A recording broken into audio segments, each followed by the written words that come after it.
요한복음 14장 25절부터 31절까지 제가 읽습니다. 내가 아직 너희와 함께 있어서 이 말을 너희에게 하였거니와 보혜사 곧 아버지께서 내 이름으로 보내실 성령 그가 너희에게 모든 것을 가르치시고 내가 너희에게 말한 모든 것을 생각나게 하시리라. 평안을 너희에게 끼치노니 곧 나의 평안을 너희에게 주노라. 내가 너희에게 주는 것은 세상이 주는 것 같이 아니하니라. 너희는 마음에 근심도 말고 두려워하지도 말라. 내가 갔다가 너희에게로 온다 하는 말을 너희가 들었나니 나를 사랑하였다면 나의 아버지께로 감을 기뻐하였으리라. 아버지는 나보다 크심이니라.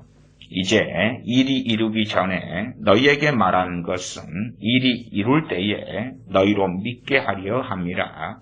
이후에는 내가 너희와 말을 많이 하지 아니하리니 이 세상 임금이 오겠습니다.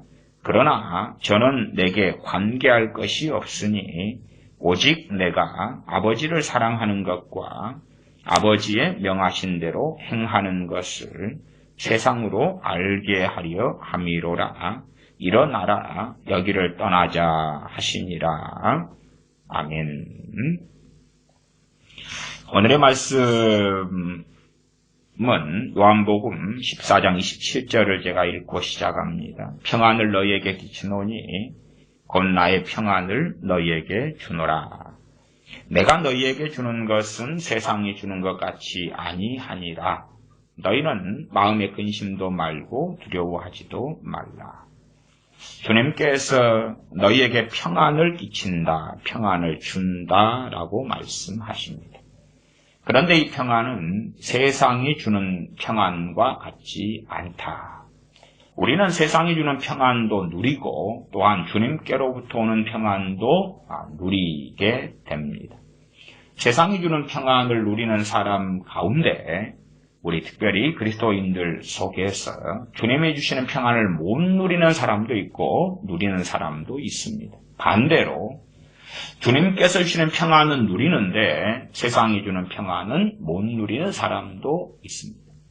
세상으로부터는 평안은 그런 것입니다. 당연하게 가정이 평안하고 직장 직업이 잘 되고 충분한 소득이 있고 사건 사고 질병의 문제에서 자유롭고 그래서 내가 먹고 싶을 때 먹고 여행 가고 싶을 때 여행 가고 가정이 화목하고 무탈하고 그럴 때 이제 누리는 평안이죠. 그렇기 때문에 세상이 주는 평안은 일반적으로 돈이 있으면 많은 경우 해결됩니다. 돈으로 해결되지 않는 질병의 문제도 존재하지만 돈이 있으면 어지간히 해결됩니다. 이제 한국도 이혼율 자체가 결혼한 지 몇 년 안 된 사람들의 이혼율은 50%가 넘어간다 이런 자료들이 있습니다. 또한 한국의 가장 높은 이혼율 중에 하나가 황혼 이혼. 언제부터 이혼하냐 그러면 60살 이상 되어서 자녀들 출가시켜 놓고 결혼시켜 놓고 이혼하는 이혼율이 제가 며칠 전에 보았을 때도 그것이 가장 높다 이런 것도 본 것 같습니다. 가정이 평안하고 내 인생이 평안하고 거기에서 얻는 평안이 있고 그리고 이제 주님께로부터는 평안이 있습니다. 주님께로부터는 평안에 대하여서 잘 구분하지 못하는 사람들은 어떨 때 확연한 차이가 나타나냐 그러면 세상에 주는 평안이 사라질 때 그렇습니다. 실제로 기독교인들 가운데서요 주님이 주시는 평안이 없이 사는 사람들이 아주 많습니다. 아주 많아요. 우리 주 예수님을 영접할 때 하나님의 자녀로 거듭날 때 주님께로부터 평안이 옵니다. 물론 체험적 경험적으로 그 평안은 사람마다 정도가 다릅니다. 정도가 달라요. 저는 그렇게 해석하는 입장입니다. 얼마나 내 마음이 가난하고 비어 있는가. 가난하고 비어 있으면 그 공간이 많으면 거듭날 때에 평안이 더 많이 채우고, 그리고 가난하지 않고 비어있지 않고 공간이 아주 작다면 조금밖에 못 채우고, 그래서 그런 면에서 내 비어있는 자리가 종지기 간장 그릇처럼 아주 작은가, 아니면 대야처럼 아주 큰가, 에 따라서 주님 믿고 거듭날 때에 평안을 누리는 게 다르다. 그리고 한 걸음 나아가서 이제 제가 표현할 때에 깊은 회개, 이런 단어를 사용합니다.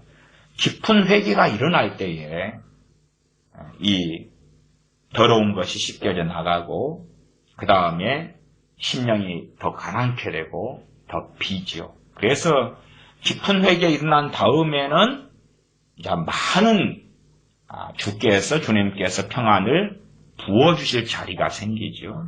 그렇기 때문에 그런 사람이 누리는 평안은 훨씬 더 크게 됩니다.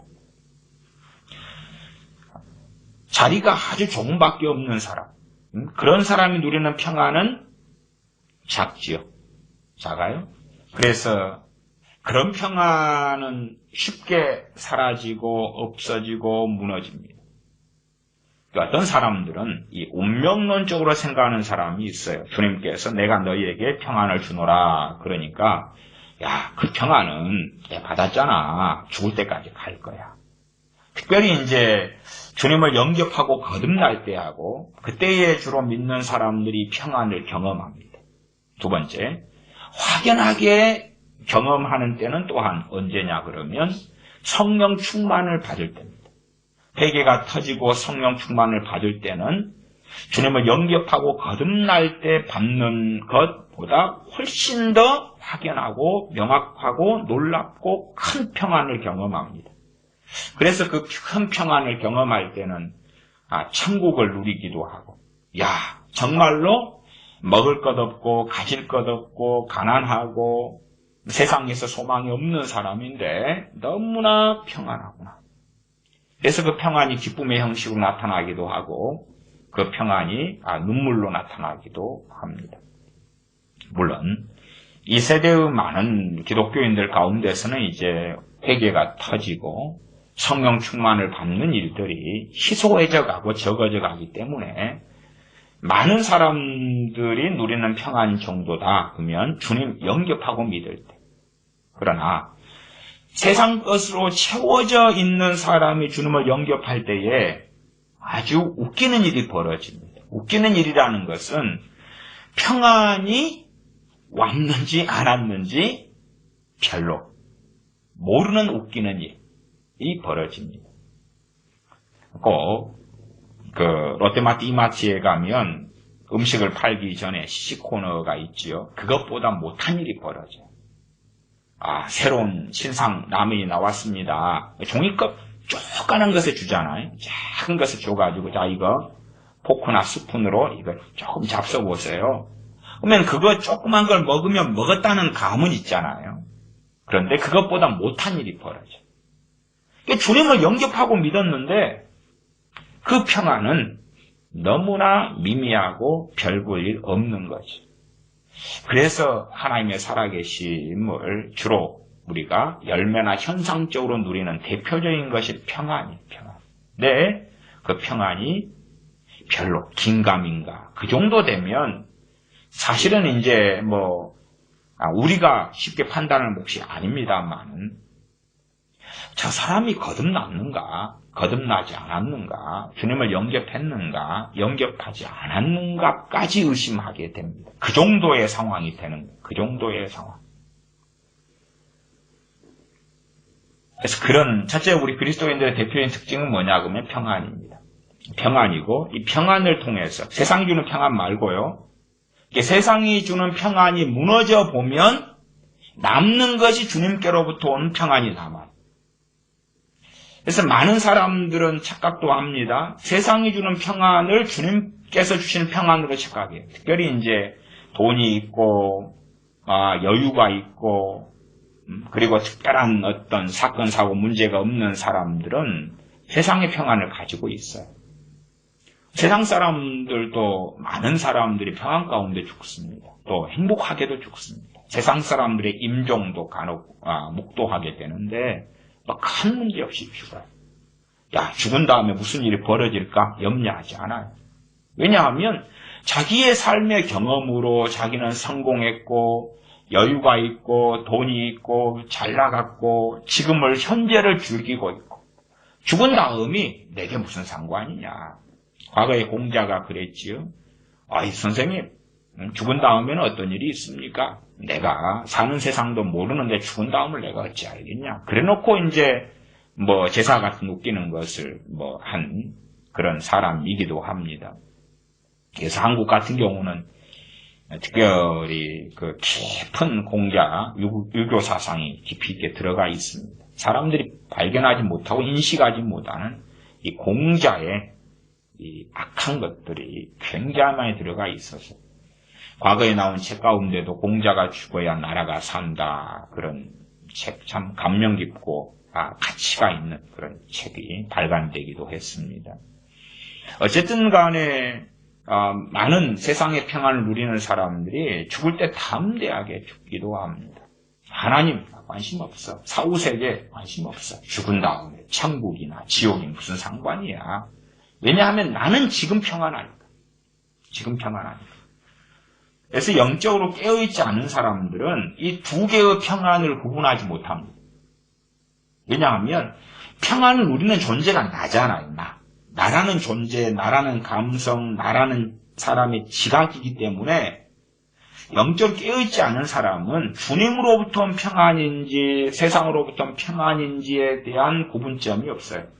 그래서 자신이 평안만 누리고 있으면 그 평안은 주님께로부터 오는 것이라고 착각합니다.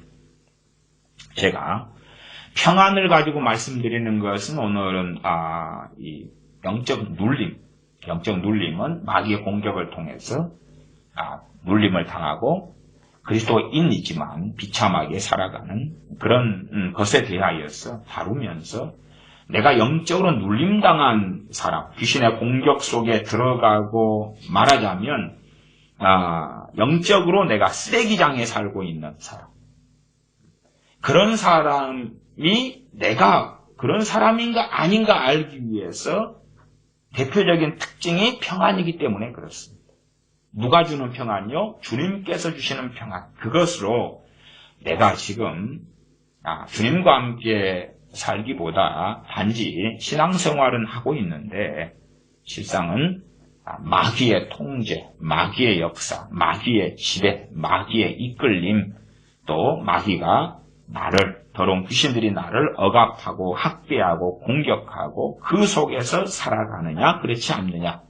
대표적인 특징이 이 평안이기 때문에 그렇습니다. 그래서 요한복음 14장 27절의 본문을 가지고 평안을 이야기하고 있는 것입니다.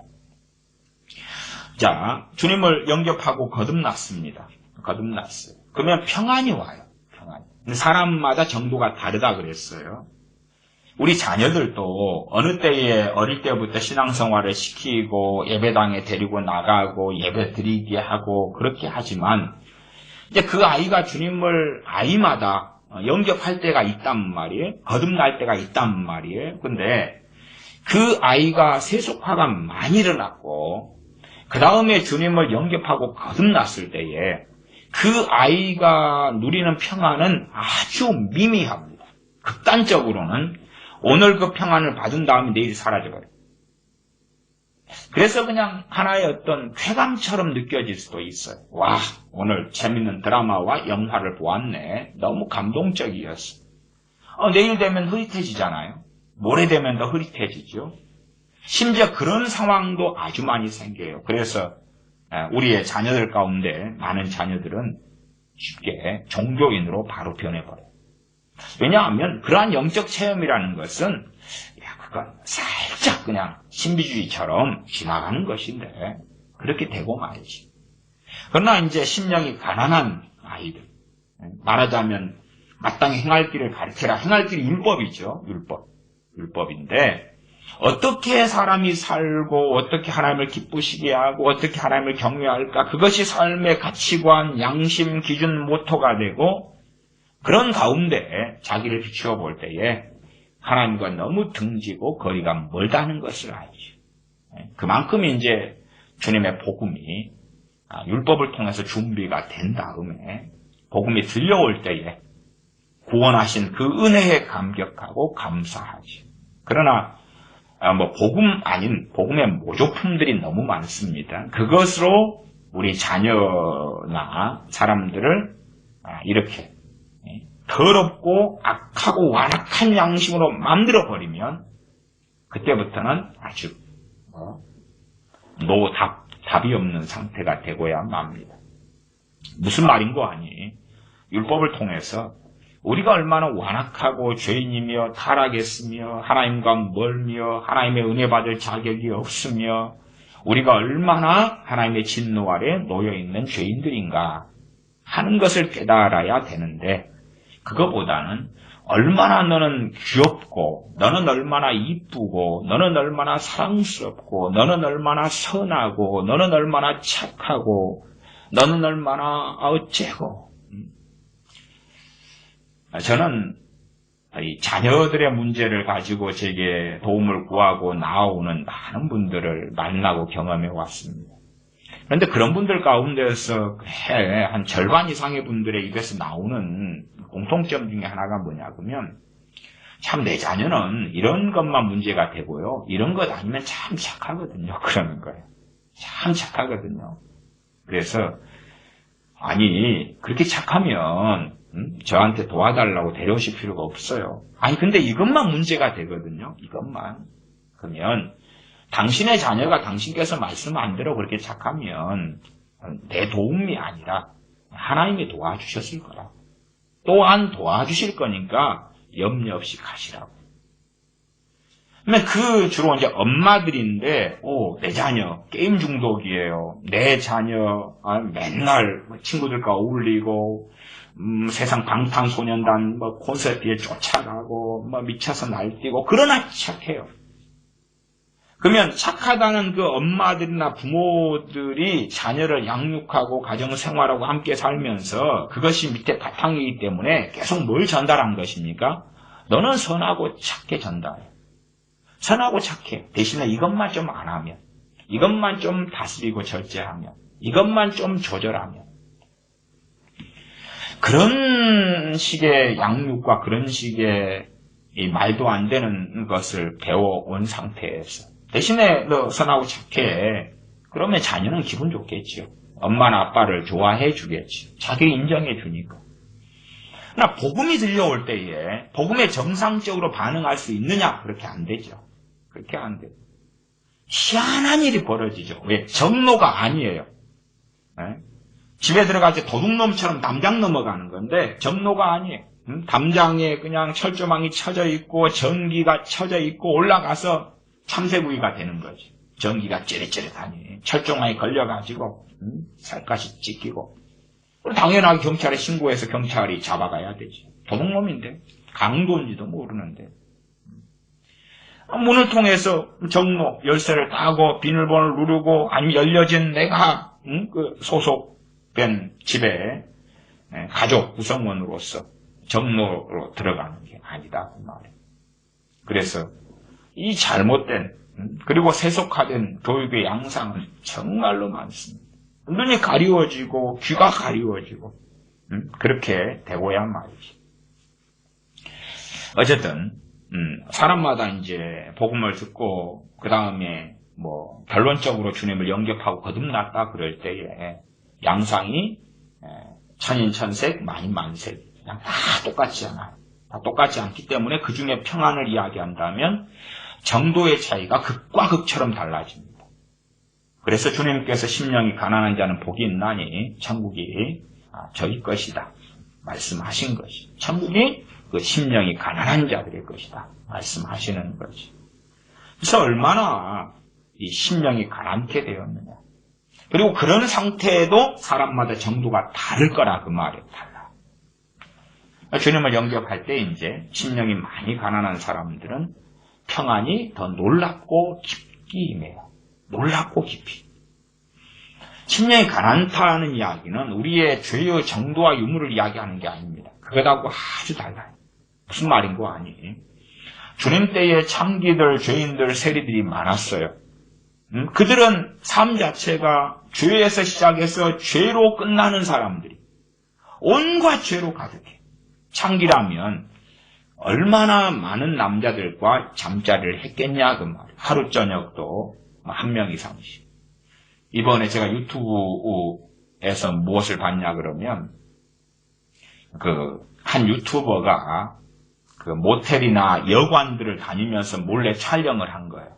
그래가지고 이제 그 촬영을 했는데 네 여기 쉬러 왔어요. 그러니까 이제 여관 주인이 이제 돈을 얼마를 불러요.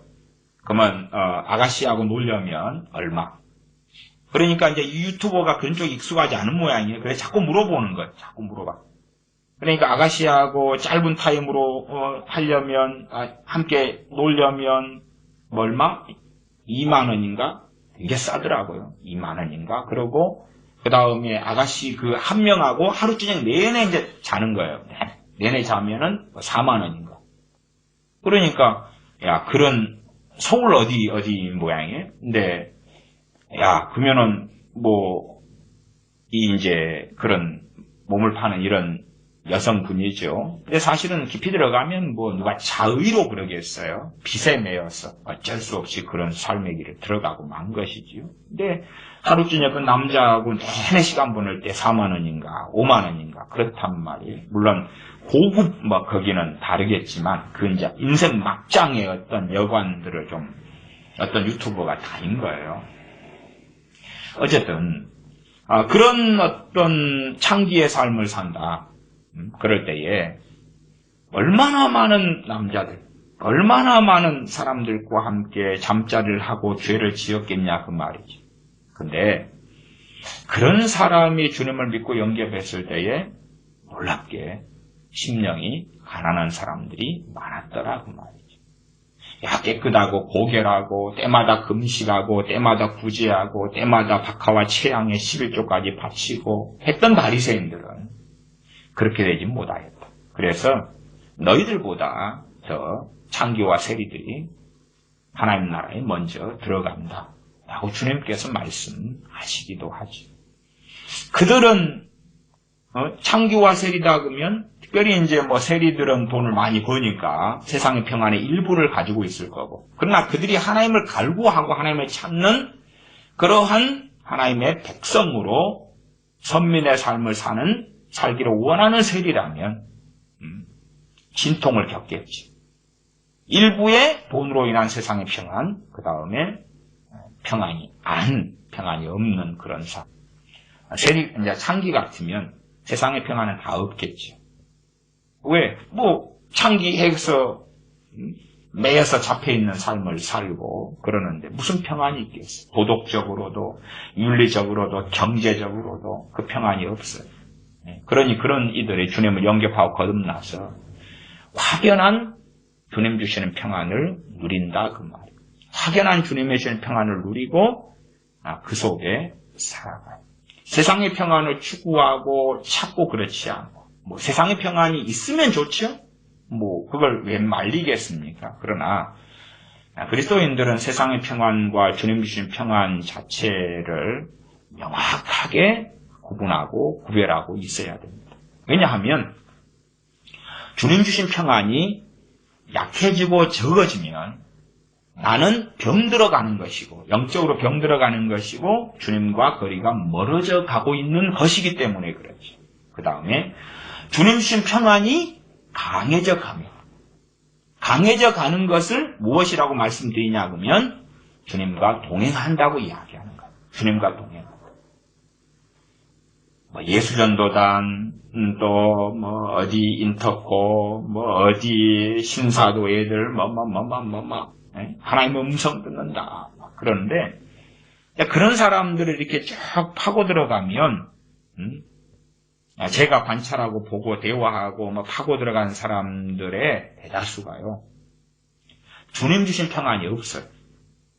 다시 말하면 주님과의 관계가 형편없고 전문용어로는 개판 5분 전이고 다시 말하면 깨어있지 않고 주님과 동행하지 않아요. 근데 음성을 날마다 듣는다는 거. 그러면 그 음성은 마귀예요. 귀신이에요. 귀신이에요. 그래서 하나님과의 관계의 가장 기본적인 바로미터가 뭐냐 그러면 평안. 내가 너에게 평안을 주노라 하는 그 평안을 주시는 것은 거듭날 때 믿을 때부터 시작해서 언제까지요? 우리가 아버지의 나라에 갈 때까지. 착각하면 안 돼요. 어떤 착각이냐 그러면 우리가 이제 이 찬송가가 있다. 그러면 내가 찬송가를 A라는 사람에게 줬다. 그러면 그 사람은 찬송가를 계속 가지고 있을 거 아니에요. 이렇게. 그러한 결정론적이고 운명론적인 평안은 아니에요. 말하자면 주님 영접할 때 평안 받았는데 이것을 내가 이 땅의 삶과 생을 마감할 때까지 이거 가지고 있는 거야. 그러시진 않아요. 그것은 주님께서 주시는 그 사역은 계속되는 사역이에요. 무슨 말인고 하니 영적으로 병들면 그 평안은 사라지고 약해지고 없어져요. 주님께서 하시는 사역을 이어서 주님의 이름으로 성령님께서 사역하시는데 성령님의 9가지 열매 중에 하나가 뭐죠? 화평, 피스, 평안을 이야기해요. 평안을 주시는 것. 평안을 우리 안에 열매를 맺게 하시는 것. 그래서 어떤 사람이 평안합니까? 성령 충만을 받으라. 성령 충만하면 9가지 성령의 열매가 나타나겠죠? 그 중에 대표적인 것이 평안이다. 그 말이죠. 하나님과 관계가 좋을수록 그 평안을 더 풍성하게 부어주시죠. 그렇기 때문에 영적으로 병들면 그 평안은 큰 적도 없이 사라질 수도 있고 아니면 뭔가 좀 있을 것 같은데 그러나 찾기가 어려워 모르겠어 없는 게 아니야 이렇게 이제 될 수 있어요. 상당히 많은 믿는 사람들 가운데서 주님의 평안을 발견한다는 것은 쉽지 않은 일이 됩니다. 왜 쉽지 않으냐? 그러면 영적으로 병들고 그리고 하나님과 참으로 멀어져 있기 때문에 그렇죠. 일단은 이 평안이라는 바로미터를 제가 말씀드리는 것입니다. 이것을 통해서 내 영적인 또한 신앙의 현주소는 확인해야 되기 때문에 그렇습니다. 물론 제가 계속 말씀드린 것처럼 세상이 주는 평안하고 많은 기독교인들이 섞어가지고 있어요. 세상이 주는 평안을 주님께서 주시는 평안으로 생각을 해요. 통장에 돈이 넉넉하게 있고 좋은 아파트를 사가지고 있고 가족의 가정의 삶의 사업의 직장에 별 문제가 없고 그렇기 때문에 나는 주님 주신 평안을 가지고 있어. 그래서 하나님의 은혜가 있다면 하나님께서는 그 세상이 주는 평안을 흔들어 버리시죠. 왜? 우리가 주님 앞에 서야 될 날은 다가오기 때문에 그렇습니다.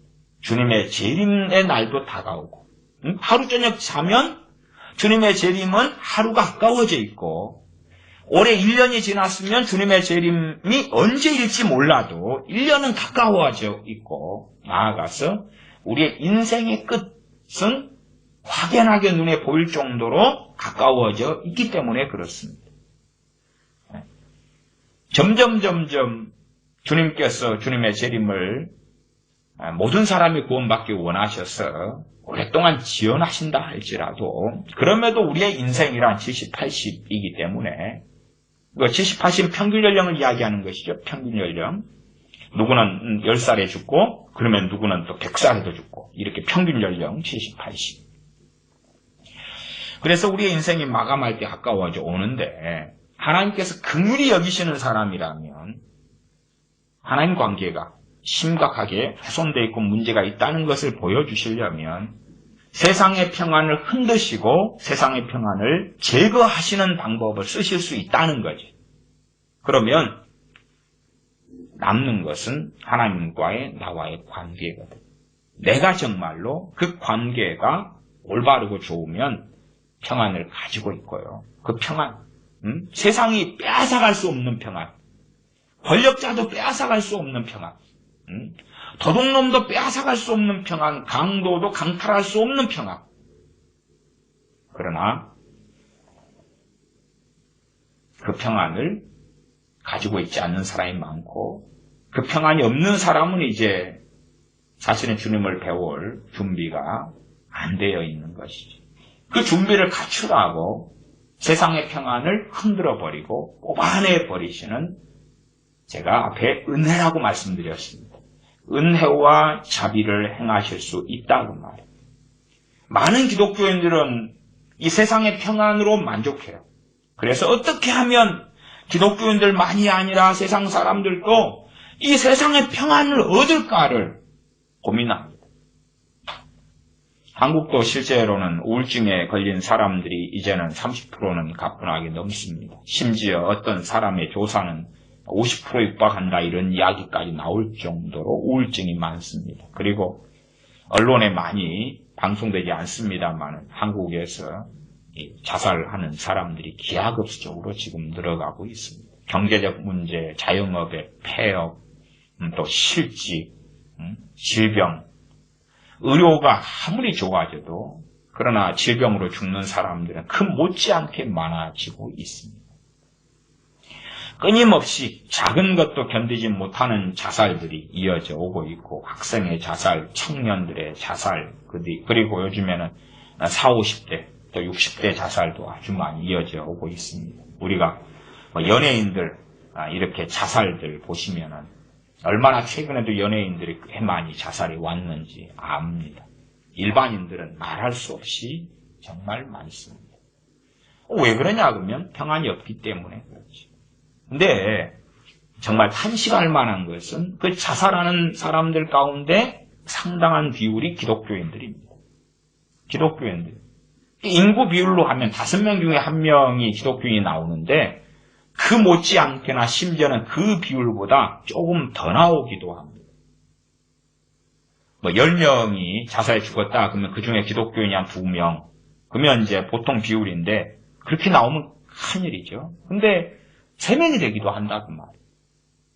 왜냐하면 세상의 평안이 무너졌는데 주님 주신 평안이 없기 때문에 그렇지. 그 평안이 없어요. 그래서 세상이 주는 평안을 만들어내려고 애를 쓰는 것입니다. 세상이 주는 평안은 일단은 돈이 좀 많고 성공하고 명예를 얻으면 그 평안을 얻기가 쉬우니까요. 그렇게 해서 자기를 막 감싸고 살아가는 것을 원하고 좋아합니다. 주님께 주시는 평안은 첫째는 거듭났을 때 얻게 됩니다.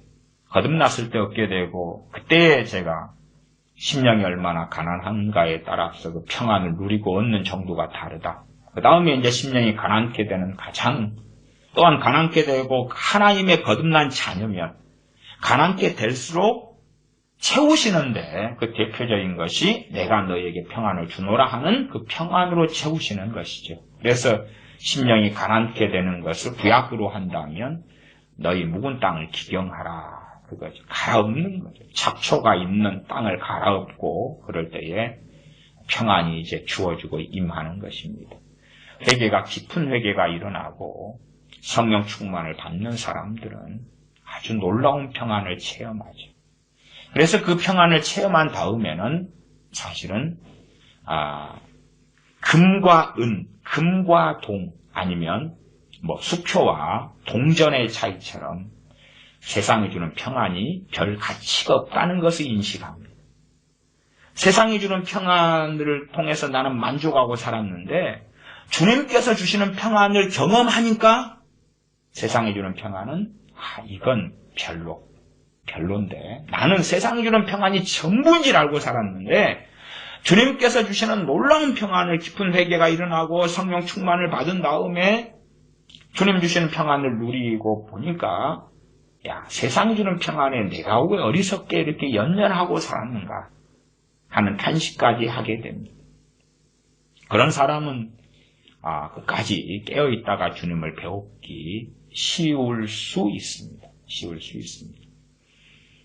그래서 우리에게 주는 이 주님께서 내가 너에게 주는 너에게 평안을 주노라 하는 것을 얼마나 계속 이어갈 것이냐, 그 주신 평안을 유지할 것이냐, 그 다음에 그 평안을 더 크게 할 것이다. 더 크게 한다는 것은 뭡니까? 내가 더 거룩한 여정으로 나아가고 성화 주님을 더 닮아가고 주님과 동행하고 성령 충만하며 성령의 인도하심 따라서 살아가는 사람. 주님의 제자로서 그 길을 걷는 사람.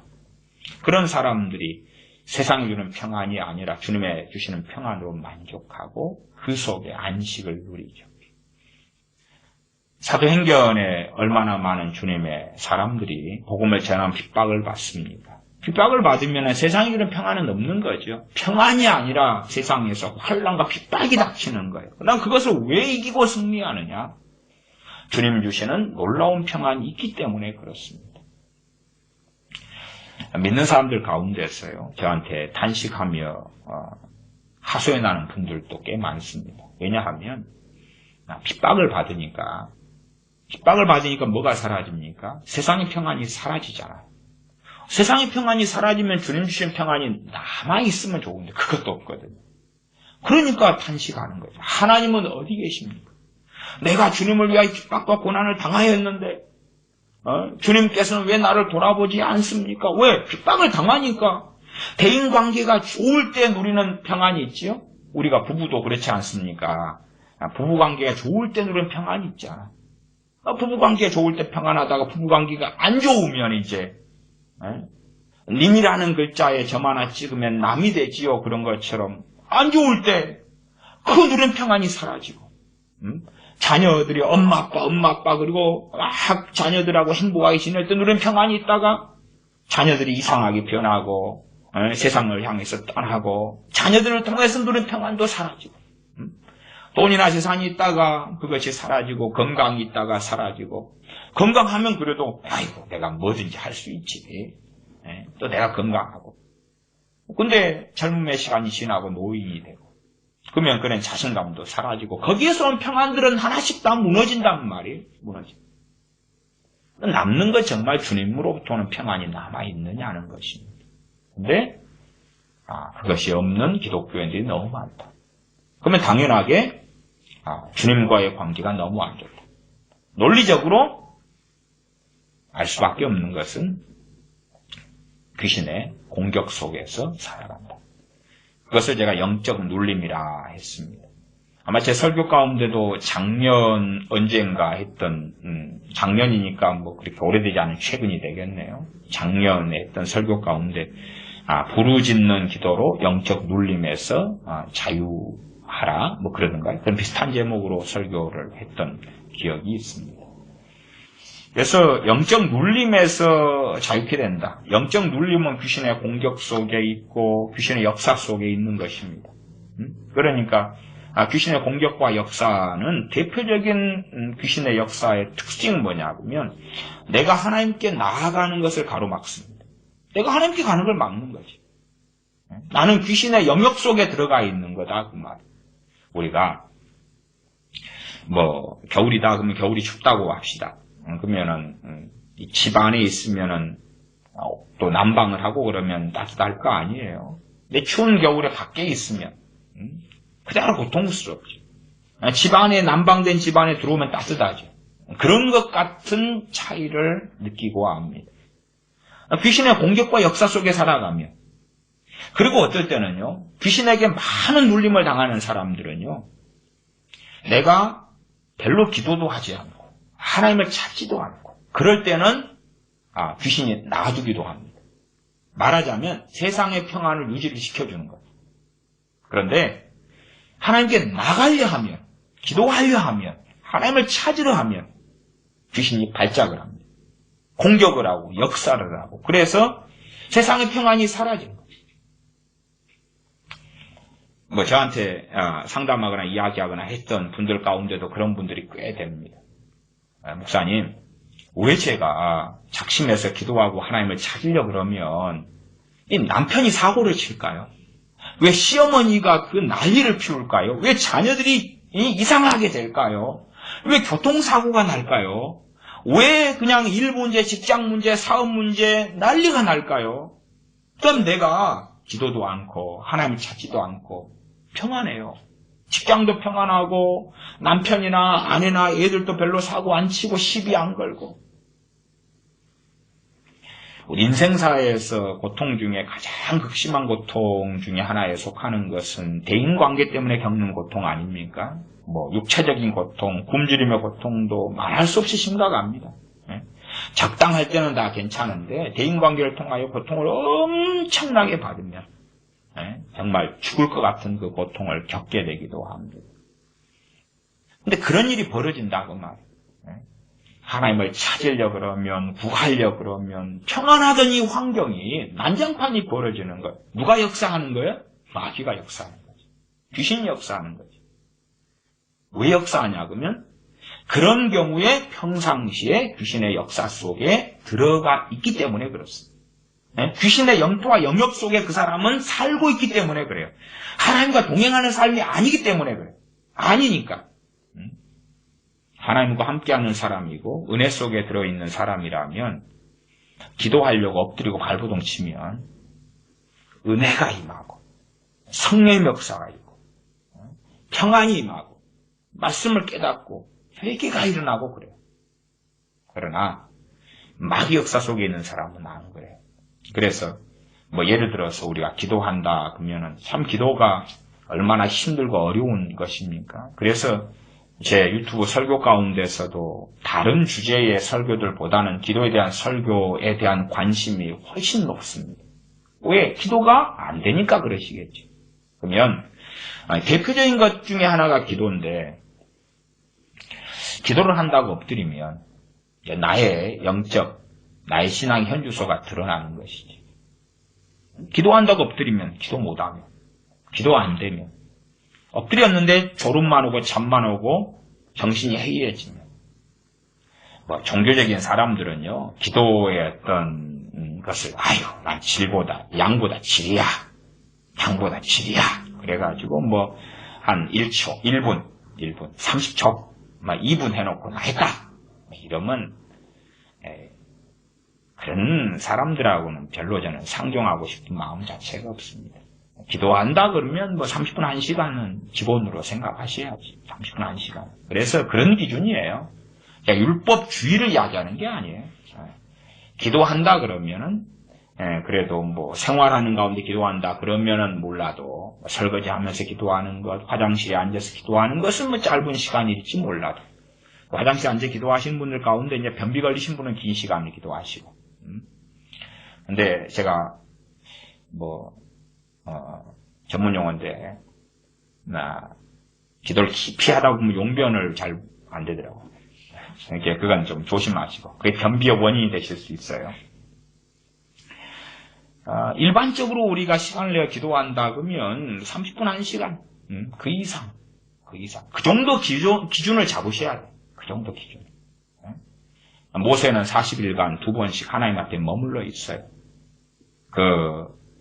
하나님 앞에 머물렀던 시내산이 하나님의 불이 임하였기 때문에 그것이 다 태워져 버리고 그냥 불탄 자국이 가득한 그 돌산 같은 황무지예요. 그 산 자체가. 그러니까 아름다운 하나님의 불이 임해서 다 태워졌는데 지금도 그래서 시내산을 정말 볼 일이 있고 간다 그러면은 하나님의 불이 임한 불탄 자국이 그대로 있다고 말이에요. 하나님 앞에 머물러 있는데 뭐 새가 지저귀는 것도 별로 아니고 아름다운 산천초목이 있는 것도 아니고 그렇다고 말이에요. 그 시내산이 백승학 장로님이신가 박승학 장로님이신가 그래서 호렙산 떨기나무 책으로 2권까지 나와 있잖아요. 거기가 맞는 곳이다. 그런데 어쨌든 하나님 앞에서 40일간 머물러 있어요. 아무 복지가 없이. 그러나 하나님 앞에 머물러 있는 것이 가장 행복하더라. 그리고 하나님 앞에 머물다가 나왔더니 그의 얼굴에 광채가 났더라. 사람들이 시험에 들까봐 수건으로 얼굴을 가리기도 했죠. 그런 이들은 40일을 2번씩 종일 머물러 있는 거죠. 사실은 그렇게까지는 우리가 못한다 할지라도 내가 기도하고 엎드렸다 그러면 기본은 30분, 1시간, 2시간 뭐 이런 생각을 하셔야 돼요. 뭐 주여 엎드렸는데 5분 했으니까 보통 또 교회에서 모여서 막 기도하거나 그러면 기도회 한다 그러면은 기도 제목을 한 10개를 가지고 한 개 던져주고 주야 5분 하고 또 하나 던져주고 주야 5분 하고 찬양 한 10분 하고 또 주야 하고 좀 기도 모임에서는 그렇게 하시는 것까지는 정답안이 없으니까 말리지는 않습니다만은 개인 기도를 그렇게 한다 그러면 상당히 곤란합니다. 어쨌든 기도를 우리가 이제 개인 기도를 하는데 30분 1시간 하는데 기도를 해봐라 그 말이에요. 해봐라. 그것이 제가 과거에도 영적 현주소, 신앙의 현주소 이런 설교를 몇 편 했습니다. 나는 그런 것처럼 내 신앙의 주소가 드러나는 거예요. 내가 주님과 가까우냐 아니면 마귀와 가까우냐. 주님과 가까우냐. 주님과 가깝지 않으면 나는 죄 속에 빠져들고 죄 속에 살아가는 거예요. 그러니 마귀에 가까운 거예요. 우리의 양심과 기준으로 나는 윤리적으로 별로 죄 안 짓고 사는데 난 윤리적으로 이 정도는 고상하고 깨끗한데 아니 그것이 진실이라면 기도하고 엎드릴 때에 수확하는 시간 열매가 나타나는 시간 기도하고 엎드렸을 때 제가 그 열매라는 것을 기도의 응답으로 이야기하는 게 아니에요. 요한계시록에 22장에 마르나타 주 예수님 오시옵소서 기도하고 원하지만 열매는 아직 응답 안 되었잖아요. 그걸 이야기하는 게 아니라 기도 응답은 지연될 수도 있고 안 주실 수도 있고 여러 가지란 말이에요.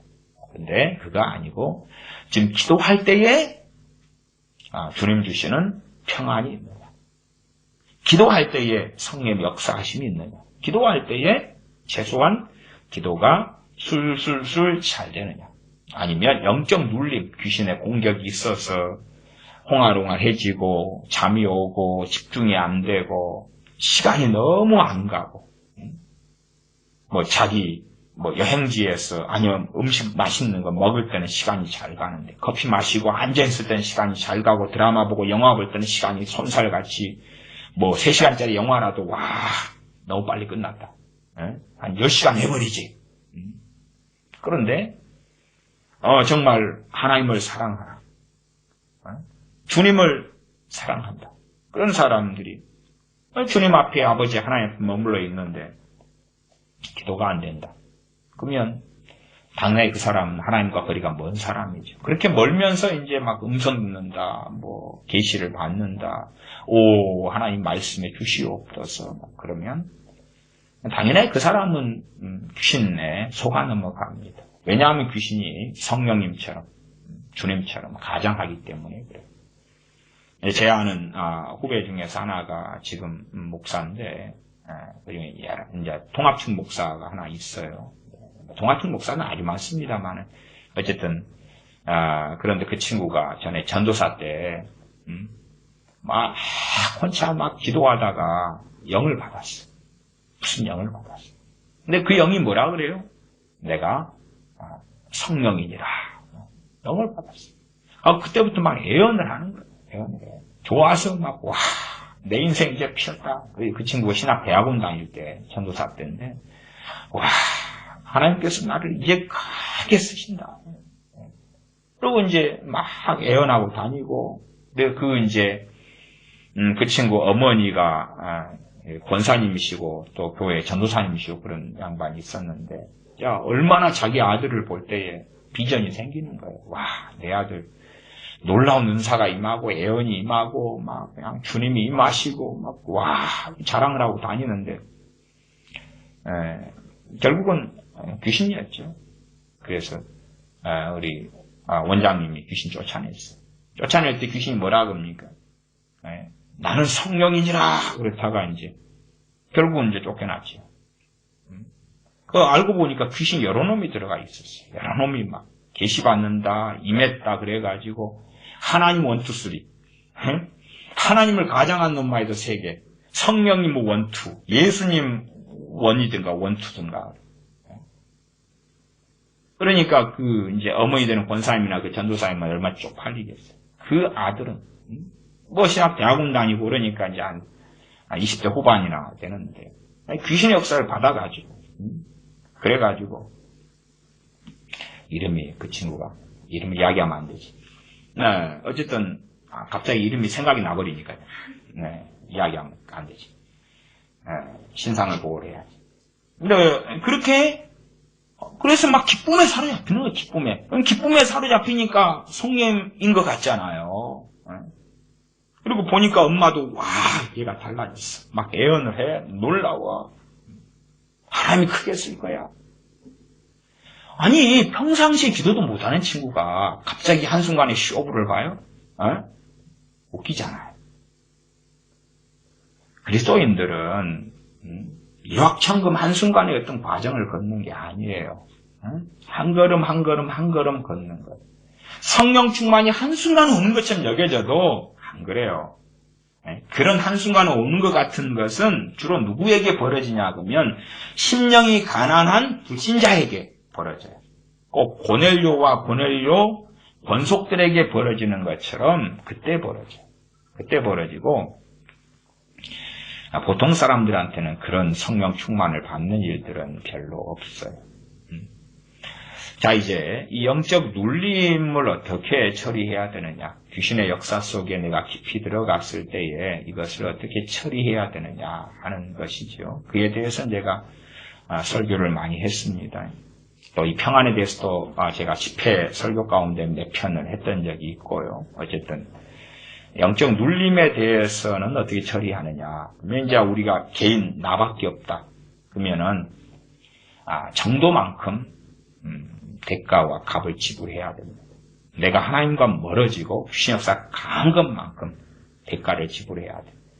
우리가 구원받는 데서는 당연히 대가는 주님이 다 지불하셨죠.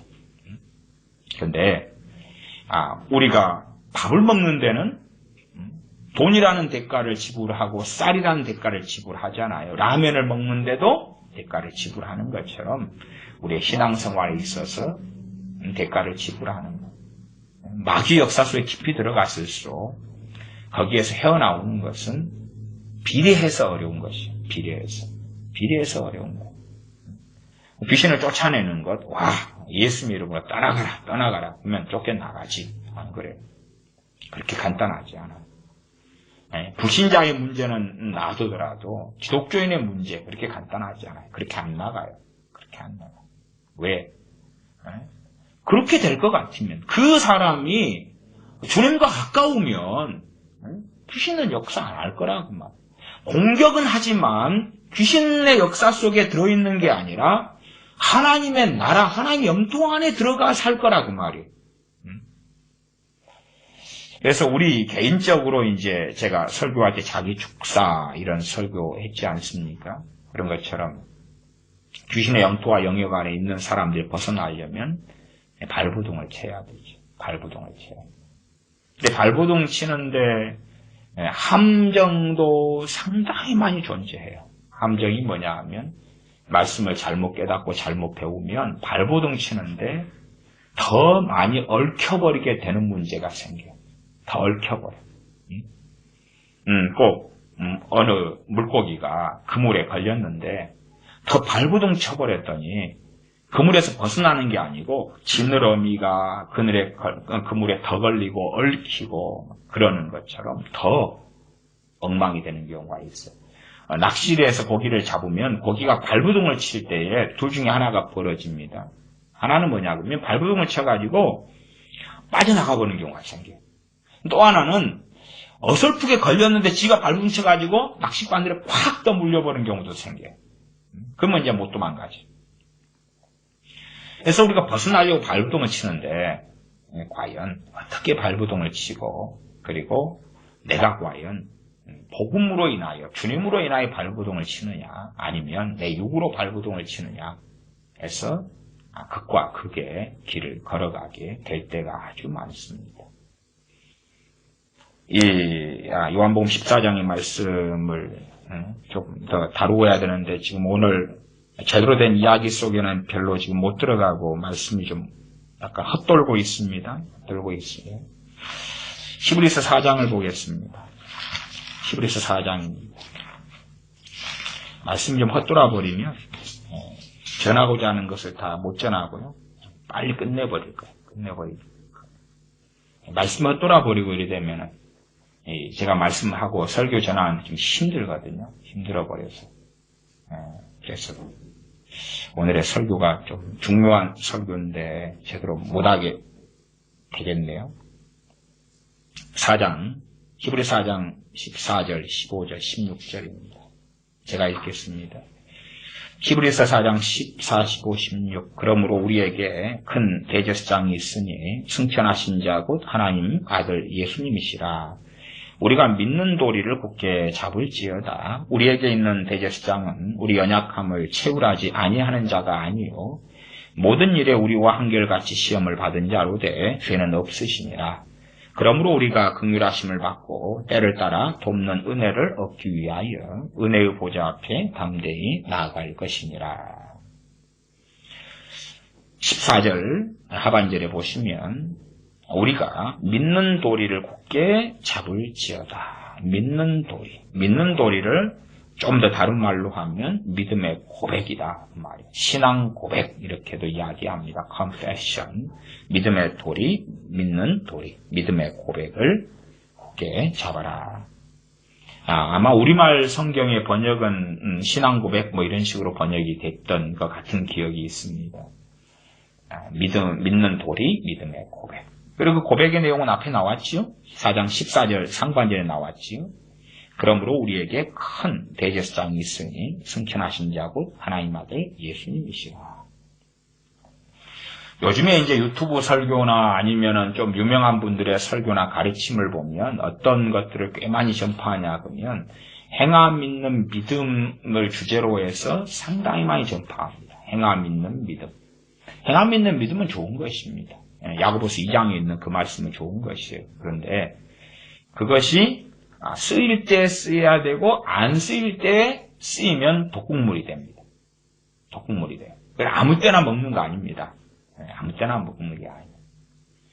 예를 들어서 갈라디아 교회들에게 로마서를 보내면 그 때에 맞을 때에는 갈라디아 교회들에게 갈라디아서가 보내져야 돼.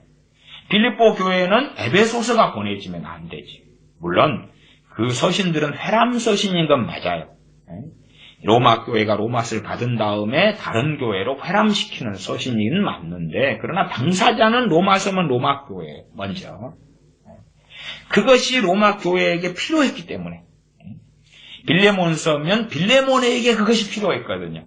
우리도 그것을 사용하고 그 말씀 속에서 은혜 받고 말씀 속에 성장하는 것이 빌레몬서지만 그러나 그때 빌레몬에게는 사도 바울이 보내는 빌레몬서가 필요했다. 그런 것처럼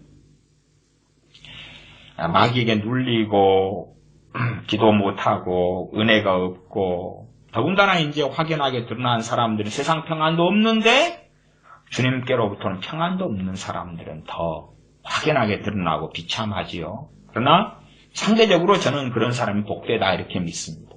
왜 그러냐면 세상 평안이 있어가지고 기독교인 이야기입니다. 세상 평안이 있는데 주님 평안 없는데 세상 평안으로 주님 평안을 대체를 했습니다. 그리고 나 멀쩡하다. 비극이죠. 비극. 그렇게 살다가 죽으면 저는 그 사람의 천국을 장담할 수 없다. 그 사람이 거듭난 사람이었었으나 세상 평안만 누리고 죽는데 생명책에 그 이름이 지워지지 않았다는 보장을 할 수 없다. 그 말씀드리겠습니다. 말하자면 배교한 사람이 아니라는 장담을 할 수 없다 그 말이죠. 세상 평안밖에 없는데 주님의 사람이면 주님께서 주님의 평안을 주시겠지. 그냥 결과적인 이야기예요. 그 다음에 이제 주님의 사람인데 제가 지금 마귀의 눌림 속에 있으면 주님의 평안이 없는 경우가 많다 그 말이에요. 없는 경우가 많다. 그냥 결과적으로 없다 그래서 주님의 사람이 아니다 그런 이야기를 못하는 거예요. 근데 주님의 평안이 없어지는 가장 근원적인 이유가 있어요. 근원적인 이유는 뭐냐 그러면 내가 복음을 버려버리기 때문에 그렇습니다. 야, 이단 사이비가 안 되고 누가 복음을 버리냐? 많이 버려요. 정말 많은 사람들이 복음을 버립니다. 그리고 복음은 어디에 집어넣느냐 하면 머리에 집어넣어요. 지식적인 동의. 머리에 복음을 집어넣고 심령에서, 마음에서 말하자면 심령과 마음은 뭐죠? 너희가 마음으로 믿어 의에 이르고 입으로 시인하여 구원에 이르느니라. 마음에서 믿는 거죠. 마음에서 믿는 거지 지식으로 동의하는 게 아니란 말이에요. 마음에서 믿는 것, 믿어서 나오는 게 믿음의 고백이에요.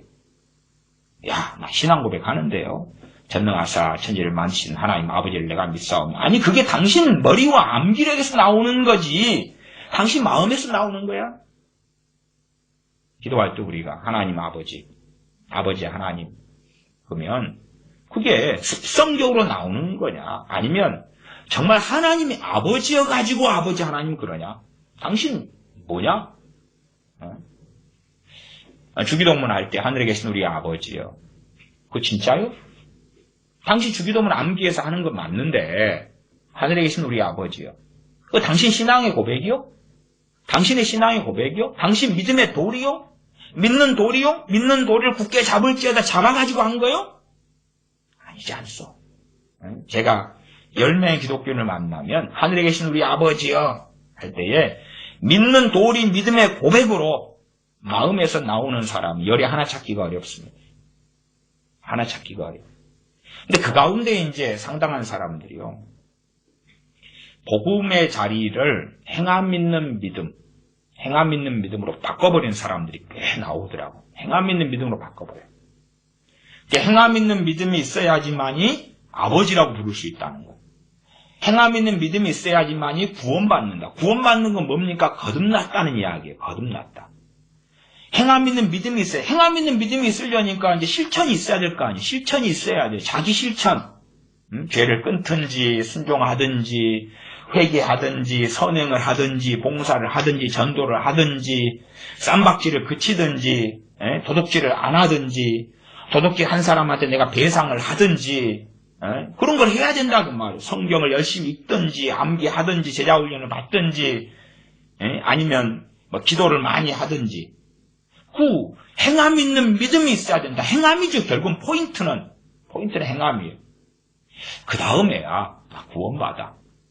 그러면 그런 다음에야 거듭난다는 이야기고 거듭나야지만이 하나님이 아버지가 되시니까 아버지 부르는 거 아니에요. 거듭난 사람, 구원받은 사람이 예수님을 주님이라 부르는 거예요. 근데 주 예수님 주여 기도하는데 그 중에서 상당수는 행함 믿는 믿음을 먹어버렸어.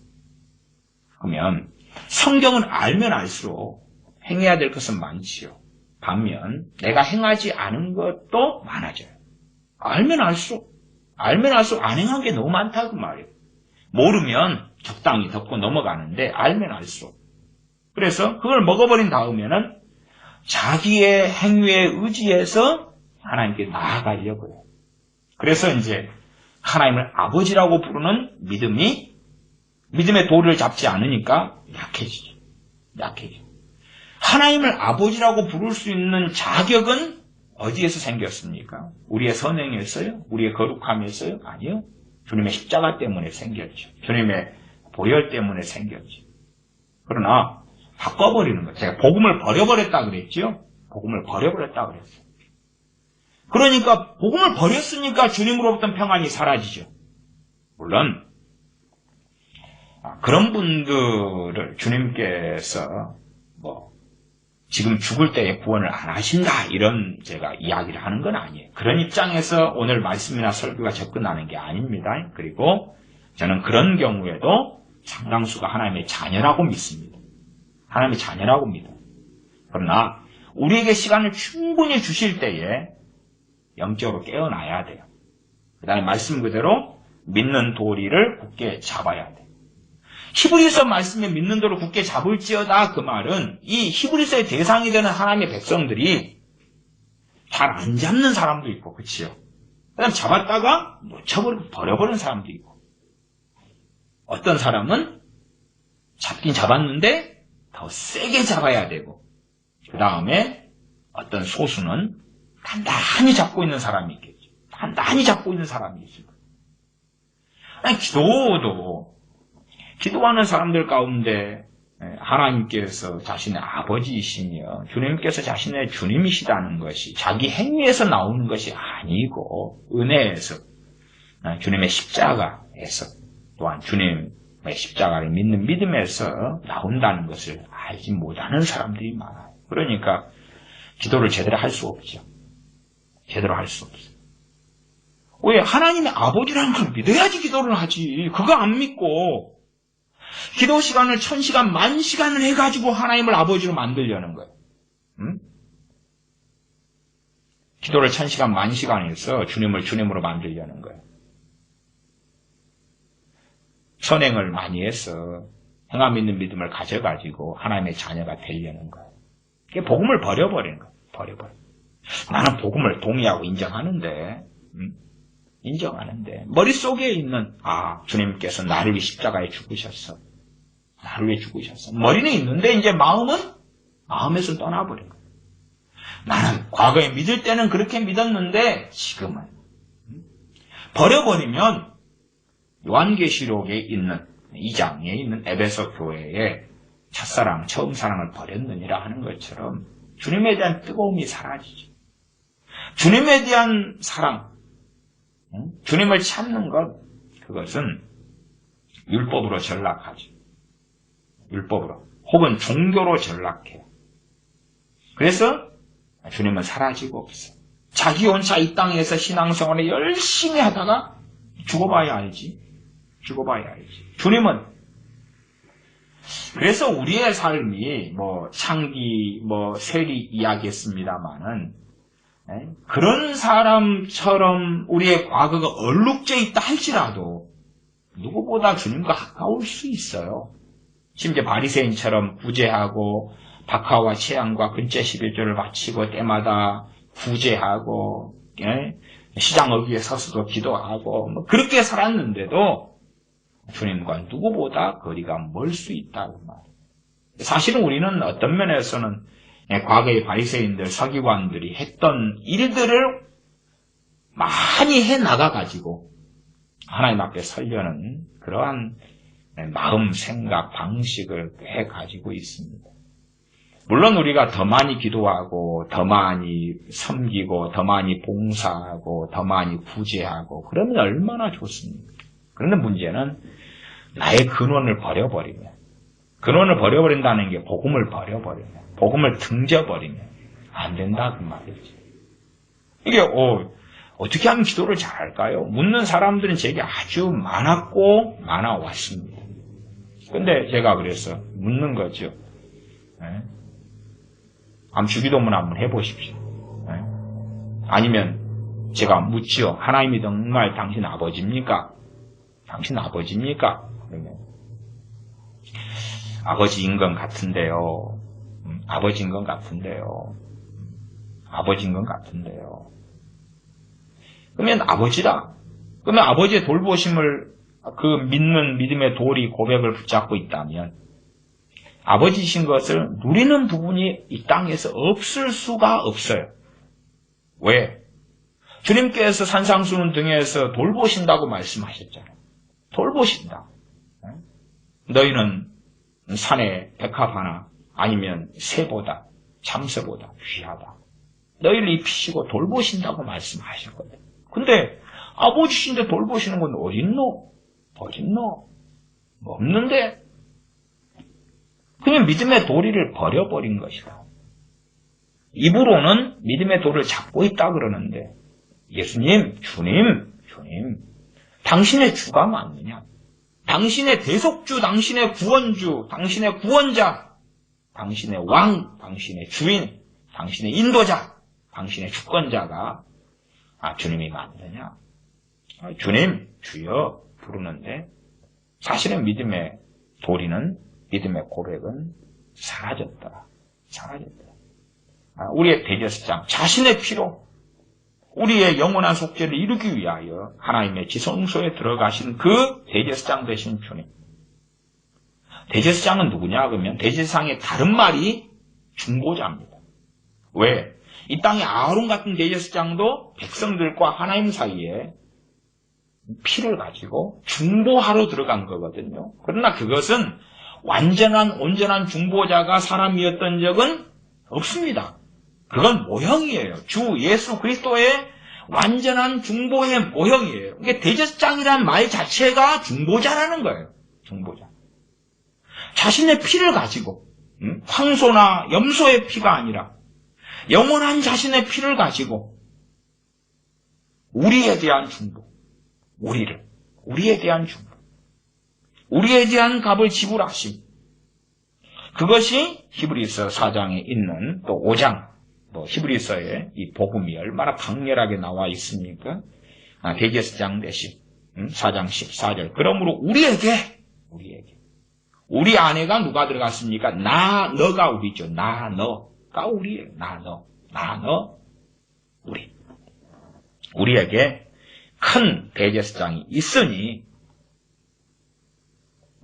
당신에게도 있고, 당신 크리스찬이지요? 당신에게도 있고, 나도 예수님 믿습니다. 나에게도 있네요. 바로 그 예수님 주님이 나의 큰 대제사장입니다. 구분하는 거지요. 인간사회에서의 어떤 대제사장과 구분하기 위하여 큰을 집어넣은 거죠. 유일성이다 그 말이에요. 큰 대제사장이 있으니 승천하신 자고 하나님 아들 예수님이시라.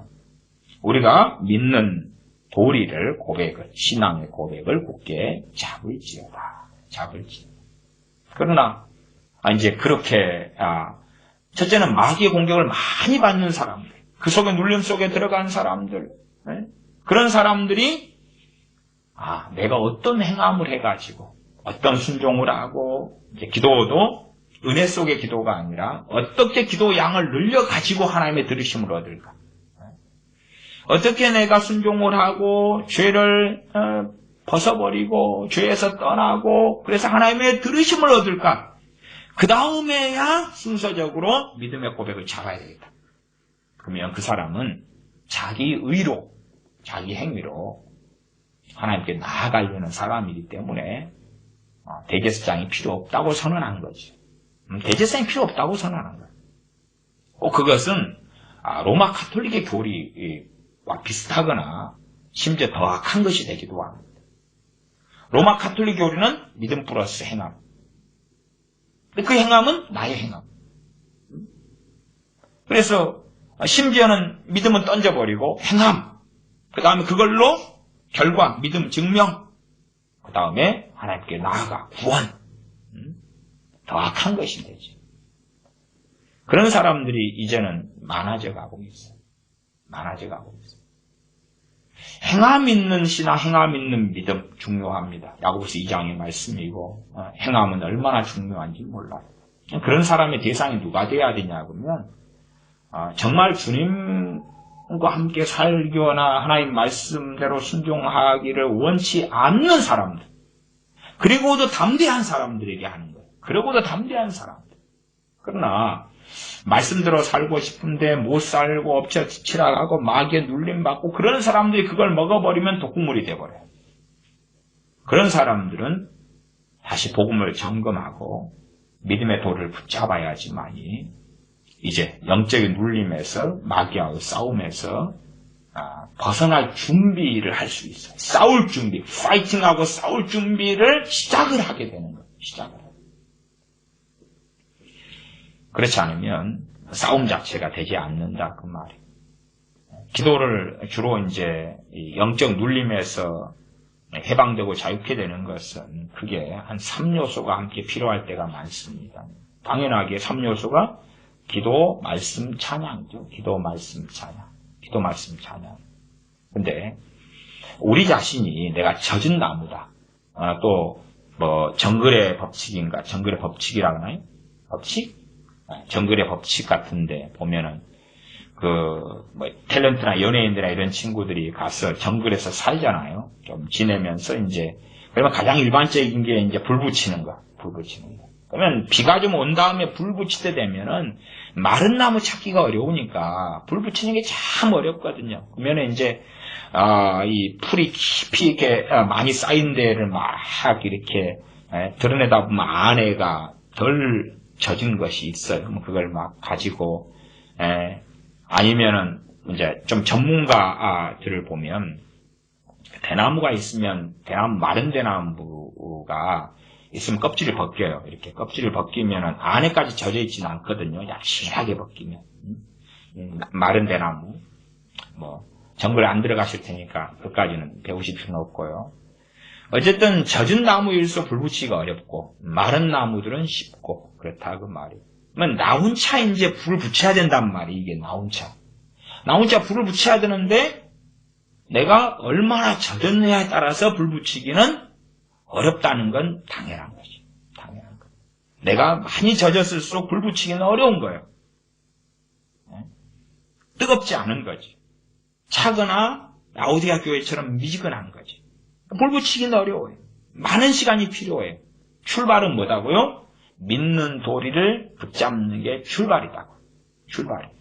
그 다음에 그 뒤에 말씀을 보면 15절 우리에게 있는 대제사장은 우리 연약함을 채울하지 아니하는 자가 아니요 모든 일에 우리와 한결같이 시험을 받은 자로 돼 죄는 없으시니라. 그러므로 우리가 긍휼하심을 받고 때를 따라 돕는 은혜를 얻기 위하여 은혜의 보좌 앞에 담대히 나아갈 것이니라. 긍휼하심을 받고 누구 때문에 긍휼하심을 받는다고 나온 거죠? 대제사장 때문에. 대제사장 때문에. 때를 따라 돕는 은혜를 누구 때문에 받는 거죠? 대제사장 때문에. 은혜의 보좌 앞에 담대히 나가라. 누구 때문에 담대하죠? 대제사장 되신 주님 때문에. 나 때문에 담대해. 그것이 망조거든 거예요. 야, 나는 말씀대로 살았어. 나는 목사야. 나는 선교사야. 나는 권사고 장로야. 나는 이 정도면 번듯하게 신앙생활 한 거지. 담대하네. 망조들은 거야. 그건 세상 평안으로 사는 사람이고 뭘 모르는 사람. 담대히 나아간다. 그럴 때 이제 담대히 나아간 사람이 있고 안 담대한 사람이 있겠죠. 둘 다 충분히 문제가 생기기도 하겠죠. 담대한데 당신 누구 때문에 담대하여? 그래서 믿음의 돌을 붙잡고 나아가면 우리가 가지는 담대함만이 아니라 우리가 믿음의 돌을 붙잡고 주님 때문에 담대히 나아가는 그것에 성령이신 담대함이 함께 있어요. 돕는 성령, 도우시는 성령 담대함이 함께 있어요. 이 두 개가 홍준해서 가는 것을 경험해요. 그러나 내 자신을 의지한 담대하면은 내 거밖에 없어요. 그러나 그 담대함은 열매를 맺지 못해요. 열매 맺지 못해요. 그 다음에 담대함이 없는 사람은 무조건 잘못된 거죠. 그렇죠? 무조건 잘못된 거예요. 근데 무조건 잘못됐는데도 그 잘못된 담대함을 가진 사람보다 더 낫고 좋을 수도 있어요. 그 한편 세리가 기도할 때에 불쌍히 여겨달라고 죄밖에 없다고 기도했던 그 세리라면 그렇다면 더 나을 수 있겠지. 그러나 사실은 담대함이 없다. 그러면은 그 사람도 주님의 복음을 등졌거나 버렸거나 그것을 이야기하는 거예요. 그것을 이야기하는 거예요. 그러나 자기의 어떤 행위에 의한 담대함을 붙잡지 않은 것은 장점이 있죠. 그런 의미에서 제법 골치 아픈 사람이 자기의 행위를 붙잡은 담대함을 가진 사람이 최고 해결하기 어려운 구제불능의 사람이 되겠죠. 이제 우리의 허물, 연약함, 부족함을 인지하는 가운데서 대제사장 주님 의지하고 나아가는 담대함이 가장 옳은 것이에요. 옳은 것이에요. 나로서는 담대하게 하나님께 나아갈 그런 가치와 자격이 없다는 것을 깨닫는 가운데 오직 주님, 대제사장 주님 의지하는 담대함만이 하나님께 나아가는데 올바르며 정로가 되며 바른 길을 걸어가는 담대함이 됩니다. 그것을 가지고 은혜의 보좌 앞에 담대히 나아가는데 그런 사람에게 때를 따라 돕는 은혜를 얻게 되어진다라고 말씀하는 것이지요. 그래서 마귀에게 귀신에게 많이 눌리는 사람들의 특징이 평안을 확인해라. 그 다음에 기도를 해봐라.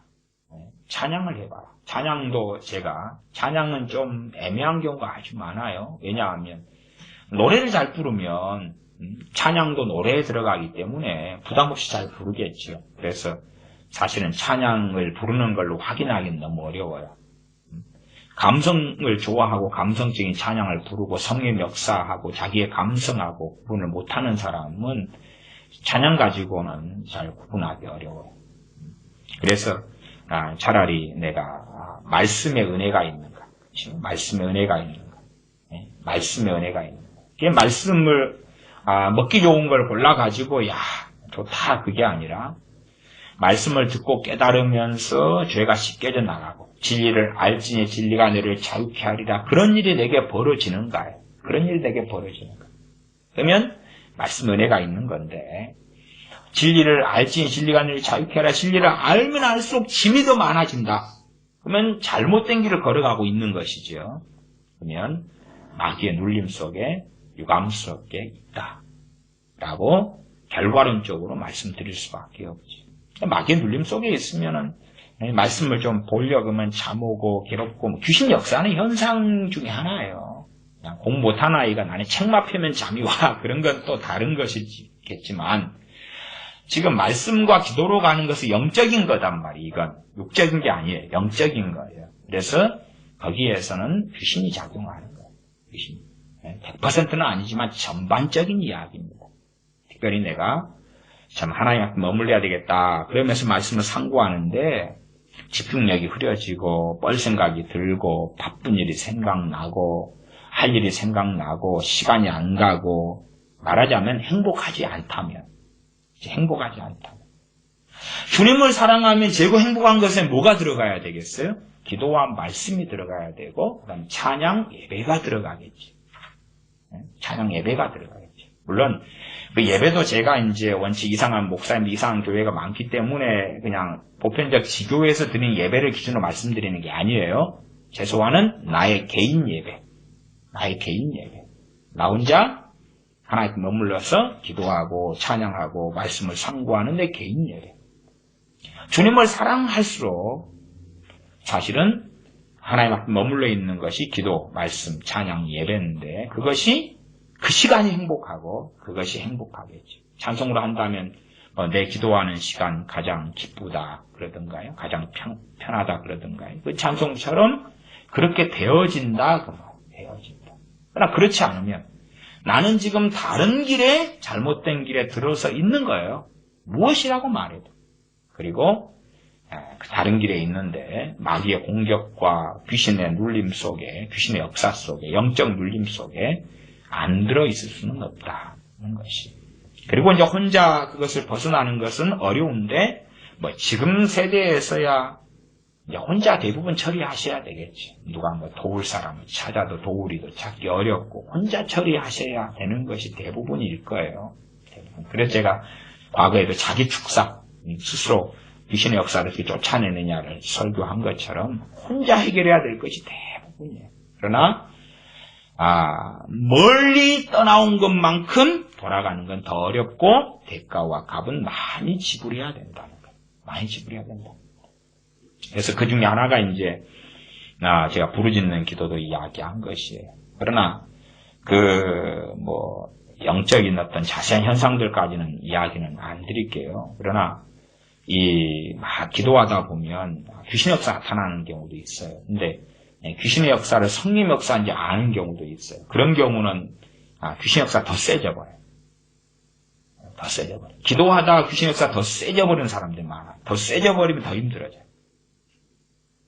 귀신의 역사가 더 세진다. 그 말은 예를 들어서 막 기도하는데 일반적으로 뭐냐 그러면 충동이 일어나요. 충동. 귀신의 역사가 충동으로 오거든요. 감동이 아니에요. 충동으로 와요. 충동. 절제되지 않는 충동으로 와요. 그래서 이제 어떤 사람 막 기도하다가 갑자기 막 몸을 흔들어버리는 사람도 있고 이런 사람도 있고 그게 이제 귀신의 역사인데 절제하지 않는 귀신의 역사는 더 세져버려요. 그런데 귀신을 쫓아내고 사역하고 하면 사람을 많이 만났더니 그렇게 더 세져버리는 사람이 굉장히 많더라고요. 근데 이제 그 사람들이 순진해가지고요. 그게 성령 역사인 줄 알아요. 그게 충동이거든요. 충동. 그건 성령의 역사는 충동으로 오질 않아요. 성령 역사는 충동으로 안 와요. 성령 역사는요. 절제할 수 있게 와요. 그래서 애언을 고린도전서 14장에 애언하더라도 한 사람이 애언하다가 그 다음 사람이 애언이 임하면 그냥 그 앞에 사람 잠잠하고 그 다음 사람이 하고 그래서 절제하고 질서 있게 하고 그래요. 이게 절제 안 되는 충동이 와버리면 그건 귀신의 역사예요. 성령 역사는 성령 열매가 절제가 있는데 9번째가 절제가 있는데 절제하게 와요. 처음에 과거 옛날처럼 성령 충만을 아주 강하게 받아서 초기에 첫날이든 2, 3일이든 절제 안 되는 것 같은 현상은 있어요. 요즘에는 그런 사람 별로 없습니다만, 그런 예외는 있습니다만, 그러나 그런 경우도 하루 이틀 2, 3일 지나면 절제가 돼요. 근데 요즘에 흐릿하게 성령 역사가 임하는데 절제가 안 될 리가 없죠. 그러나 이제 충동적으로 막 기도하는데 그리고 방언하는데 그리고 이 비슷한 것 정말 많이 봐요. 막 그러면 그거 따라가 버리면 성령 역사가 아니라 귀신이 더 세져 버려요. 그래서 그런 식의 기도를 좀 하고 나면 탈진이 일어나거나 이제 그 기도가 아니어서 기도의 문이 더 막혀버려요. 문제가 더 생겨버려요. 그런 것은 이제 절제를 이제 해야 되죠. 그래서 혼자 이렇게 젖어버린 또 미지근한 냉랭하게 식어버린 데서 불을 붙이고 마귀 역사 영적 물림을 물리치고 나아갈 때에는 사실은 그럴 수밖에 없는 현실인데 위험성이 참 크죠. 지뢰나 이런 것이 곳곳에 있어서 밟으면 터지는 것처럼 이제 뭔가가 현상이 있거나 막 그럴 때에 그것이 뭔지 분간을 못 해버리는 경우가 생기죠. 영적 눌림 속에 있으니까 소경이 돼버렸잖아요. 근시가 돼버렸고 원시치 못하게 돼버렸기 때문에 자기에게 뭔가 현상이 있으면 믿고 싶은 거예요. 근데 아셔야 돼요. 이 영적 눌림 속에 있는 사람들에게 있는 어떤 현상은요, 귀신에게서 와요. 네? 영적 눌림 속에서 있는 현상은 귀신에게서 와요. 왜 눌림 속에 있다냐? 하나님과 뭐를 가까워요? 모르요. 이 현상이 어떨 때 현상을 좀 더 신뢰할 수가 있어요? 깨어있을 때. 네? 주님의 평안, 세상이 주는 평안 말고 주님께 주는 평안을 누리고 있을 때, 네? 깨어있을 때, 누리고 있을 때, 네? 주님과 함께 머무는 게 가장 행복하고 좋을 때, 그때에 있는 현상들은 그것도 살피고 조심해야 되지만, 그러나 그때 현상들이 주님께로부터 왔다, 성령님께로부터 왔다, 그렇게 말하기 쉽겠죠. 그러나 영적인 눌림 속에 있는데 좀 기도했더니 현상이 나타났다? 귀신이죠. 귀신이 가장하는 것이 가장. 기도를 못하게. 또한, 이제 현상에 따라서 막 갑자기 이제 방언도 마찬가지입니다. 방언도 귀신의 도구로 쓰이기가 굉장히 쉬워요. 그런 것까지는 이제, 과거에 어쩌다가 설교 여러 편 할 때 이야기도 살짝 하고 그랬으니까 이야기 안 하겠습니다만은 신비적인 요소가 많아요. 그래서 방언을 막 하는데 이제 우리가 하는 방언이 있다고 합시다. rock and ride this, rock and ride this, 막 그리고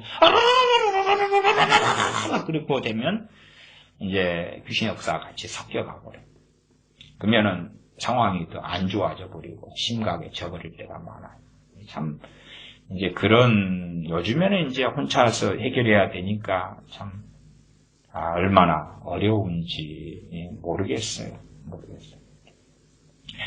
제가 한국에서나 목회하면서나 사역할 때도 그런 어려움 때문에 이제 도와드리려고 말씀과 치유 집회를 한국에서 7년 몇 개월 했나요? 9, 10, 11, 12, 7년 4개월을 했는데 그래서 그런 분들 영적 눌림 속에 있는 분들을 도와주는 첫 번째 방법이 영적 눌림이니까 귀신 역사인데요. 귀신 역사를 그냥 못 쫓아내요. 그냥 쫓아내봐야 상대방도 괴롭고 귀신을 쫓아내는 사역자, 축사 사역자도 괴롭고요. 그 다음에 며칠 지나면 제자로 돌아가 버려요. 한 3일 지나면, 하루 지나면, 이틀 지나면, 길게 가면 일주일, 한 달 지나면 제자로 돌아가 버리고 심지어 나중 형편이 처음보다 더 심해지는 경우도 생겨요. 그래서 정로가 아니에요. 정로는 뭐냐 그러면은 그 사람으로 하여금 깨어나게 하면서 쫓아내야 돼요. 네? 깨어나게 하면서 냉랭한 상태의 귀신만 쫓아내면 깨어나는 게 아니에요. 사람은 전인적인 존재이기 때문에 하나님과 멀어진 사람이 귀신만 쫓겨나간다고 하나님을 사랑하게 되는 게 아니에요. 이 종종 자녀들을 데리고 와서 저한테 자녀한테 역사한 귀신만 쫓아내 주세요. 그러면 귀신 역사 별로 없는 불신자도 꽤 있습니다. 믿는 신자보다도 귀신의 역사가 별로 없는 불신자들도 꽤 있어요. 불신자라 해서 마귀 속에 있긴 하지만 직접적인 귀신의 역사가 아주 많은 건 아니에요. 오히려 심지어 비진리 가운데 잘못 해석되고 잘못 가르쳐주고 잘못 믿고 등등 하는 신자들의 귀신 역사 더 많으면 더 많을 수도 있어요. 생각해 보세요. 제가 전에 어느 교회 저희 교회 집사님하고 이제 그 부부하고 만나서 뭐 차를 마셨는데 옛날 이야기입니다. 한 6년 됐나. 근데 이제 그런 이야기 하세요. 제가 부부에 대해서 이제 집사님, 아내 된 집사님하고 이렇게 자주 커피숍에 나오셔서 이 풍경 좋으니까 차 좀 마시고 그러세요. 그러니까 자기 와이프 집사님 앞에서 뭐라 그런지 아세요? 그 양반이 간땡이가 부어가지고 저한테 목사님, 저는 잡아놓은 고기는 이값 안 줍니다. 16년 전인가 그런데 안 쫓겨난 게 다행이죠. 참 남편이. 자기 마누라는 이미 직거라 그 말이에요. 직거니까 다른 여자한테는 차를 사주고 다른 여자한테는 커피숍에 가는데 지 여자하고는 안 간다 그 말이 이미 잡아놓기 전까지는 막 대접하고 밥도 먹고 커피숍에 갔는데 이제 잡아놓은 고기니까 니하고는 낭만 없어. 그래서 이 양반이 정말 쫓겨나야 될 사람이구나. 어쨌든 뭐 그런 사람이 있더라고요. 근데 불신자들은 마귀한테 귀신들한테 잡아놓은 고기란 말이에요. 이값 안 줘요. 그냥 뭐 놔둬도 어차피 뭐 너희들은 같이 지옥으로 막 쓸려 들어갈 것들이니까 그냥 공격 밖에서 누가 되냐 그러면 뭐 남의 떡이 커 보인다고 그것보다 더 심각하게 정말 하나님의 자녀들을 공격하고 그리고 붙잡고 배교하고 등을 치게 만들고 그러려고 역사하는 거예요. 이 귀신의 역사도 그런 거 아닙니까? 아니 그 사람의 배교의 가능성이 없다면 왜 역사하겠어요? 이 땅에서만 괴롭게 한다? 무조건 천국 가는데? 아니요. 역사에서 배교하고 등 돌리게 하는 것이 쉽기 때문에 그렇다는 말이에요. 초대교회가 다 로마 가톨릭으로 바뀌었잖아요. 그렇죠? 초대교회에서 중세교회로 가면서 그것이 마귀 역사를 통해서 교회 전체가 그렇게 돼버리는 거예요.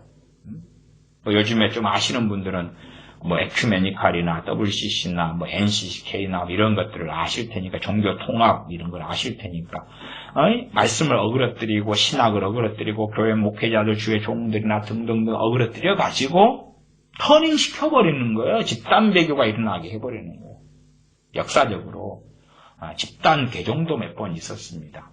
부족장이 주님 믿으면서 부족원이 5,000명이 다 주님을 영접하고 또 작게는 고넬료와 고넬료의 권속들이나 아니면 빌립보 감옥의 간수장과 그의 권속들도 집단 개종의 케이스지요. 그리고 뭐 한 번에 5,000명 또 3,000명씩 베드로 사도의 설교를 통하여 돌아온 것도 집단 근데 이제 제가 말한 집단은 그 집단의 구성은 그냥 여러 사람이 와서 전도 집회처럼 믿는 게 아니라 그 집단, 한 부족, 하나의 국가, 하나의 민족 이런 경우도 역사적으로 좀 있어 왔습니다. 그러나 그것은 그렇게 쉬운 이야기가 아니죠.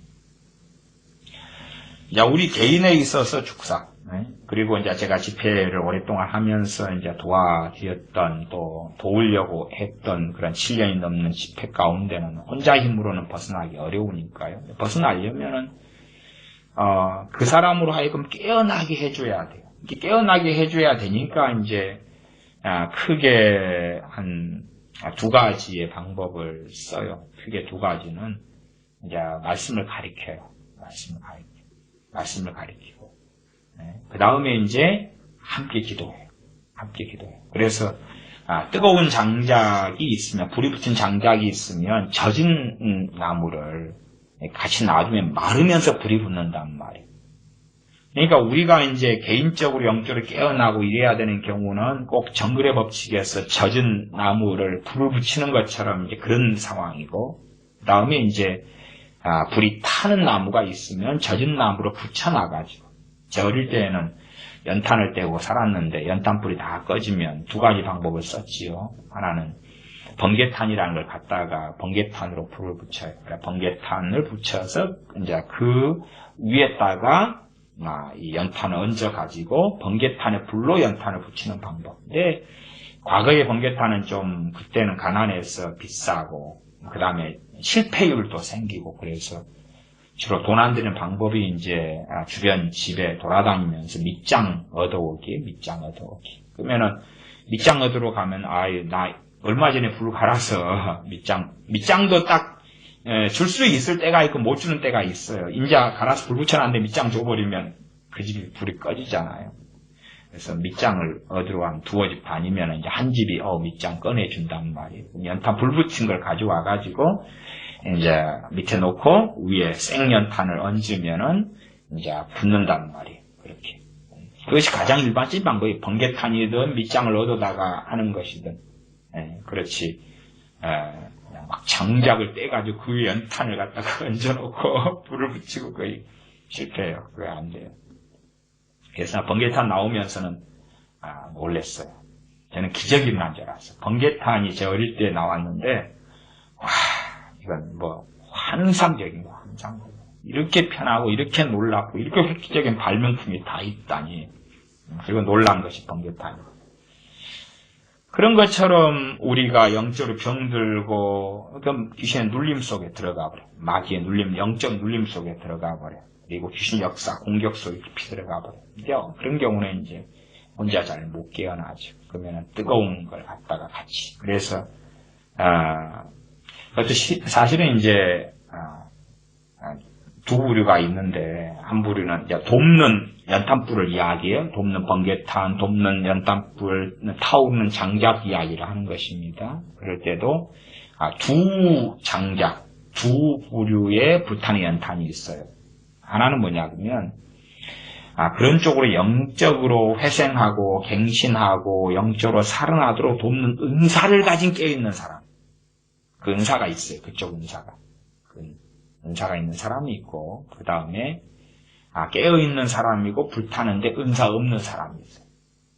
은사라는 것은 영적인 능력이고 하나님의 권능이라고 했어요. 은사 없는 사람이 불타오르는 장작이고 번개탄인데 이 젖어버린 이 나무 미치근하고 이것을 이렇게 뜨겁게 달구는 것은 좀 어려워요. 상대적으로. 그 다음에 이제 은사가 있는 사람들은 상대적으로 쉬워요. 저는 이제 그런 영적으로 눌리는 사람들 그냥 옛날에 한 축사사역 귀신을 쫓아내는 사역을 뭐 20년 전에 했을 때 이럴 때는 저도 막무가내로 쫓아내는 주의였어요. 막무가내로. 근데 막무가내로 밤낮 없이 쫓아내는데 뭐 있고 함께 하고 뭐 해도 열매가 별로 없어요. 왜냐하면 그 주된 대상들은 다 크리스찬이거든요. 차라리 불신자가 쉬워요. 불신자는 예수님 영접하면서 쫓아내보면 쉬워요. 예수님 영접돼버리면 쉬워요. 아주 쉬워요. 근데 물론 이제 귀신 역사가 이 자기의 삶을 정상으로 돌리는 데까지는 쫓아내는데 또 그것 말고의 귀신 역사 또 있어요. 그거 말고 그냥 삶을 정상게 돌리는 쪽으로 쫓아내는 귀신이 있고 그게 쉽다는 이야기예요. 대부분 성경에 나오는 귀신을 쫓아내는 사봉서에 있는 사역이나 사도행전에 있는 거 그쪽 계통을 이야기해요. 그거 말고 이제 삶의 깊숙이 들어가 있는 영역에 어떤 귀신의 역사가 있는데 우리 그리스도인들에게 문제가 되는 그쪽 영역이에요. 예외적인 걸 빼놓고는. 그래서 그 사람이 함께 달궈져야 돼. 뜨거워져야 돼. 그것이 핵심이에요. 그냥 귀신을 쫓아내면 나는 그런 것은 잠깐은 편해져요. 귀신 때문에 정신적, 육체적, 신체적, 뭐 두통이라든지, 막 마음의 번민이라든지, 그 사울왕이 타락한 다음에 귀신 역사하니까 번뇌가 일어났잖아요. 그런 것처럼. 뭐 그것이 없어지니까 편하다. 그러지만 조금 있다가 다시 들어온단 말이에요. 다윗이 찬양하고 악기를 치고 막 하니까 사울왕에서 귀신이 떠나갔다가 또 그거 멈추니까 또 왔다가 나중엔 다윗을 죽이려고 하잖아. 그런 비슷한 일도 꽤 벌어집니다. 그래서 그 사람 자신이 이게 그래서 그런 내가 기독교인 크리스찬이다 보면은 크리스찬이라는 껍질을 썼지만은 종교인은 별로 답이 없어요. 본래가 종교인은 그가 주님을 찾고 말씀대로 살기를 원하는 열망을 가진 귀신에게 눌린 사람이어야 돼요. 그걸 도울 수 있는 사람의 한계점이 그런 게 있어요. 그냥 비정상인 사람의 귀신 역사하는 축사의 경우는 훨씬 더 자유롭고 많은 넓은 영역에서 가능해요. 그런데 크리스찬의 경우의 축사의 경우는 그런 경우는 주님을 사랑하고 찾고 말씀대로 살고 싶은 열망을 가졌는데 귀신에게 눌려서 어떻게 할 수 없는 경우 기도도 안 되고 귀신의 공격을 너무 많이 받고 귀신의 공격을 많이 받으면 질병도 많이 생기고요. 그 다음에 질병을 병원적인 치료를 해도 잘 고쳐지지 않아요. 고치었다 싶어도 조금 지나면 다시 재발해요. 귀신 역사가 있는 경우는 사실은 질병이나 몸의 연약함은 필연적으로 찾아와요. 어쨌든 그래서 그 사람을 달궈야 돼요. 불을 붙여야 돼요. 불을 붙이는데 이제 가장 일반적인 것 첫째는 다시 이제 저 같은 목사가 이제 복음을 전해야 돼. 다시 크리스찬에게 복음을 전해야 돼. 지금 얼마 전에 전했던 히브리서 4장 같은 이런 주님의 대제사장 되심, 당신이 하나님을 아버지라고 하고 있는 그 믿음의 컨페션, 고백을 가지고 있느냐, 신앙의 도리, 믿음의 도리를 당신 잡고 있냐, 낳냐, 잡았냐. 하나님의 자녀가 당신의 행함 때문에 자녀가 되냐. 주님을 주님이라고 부르는 것은 당신이 잘나서 부르냐.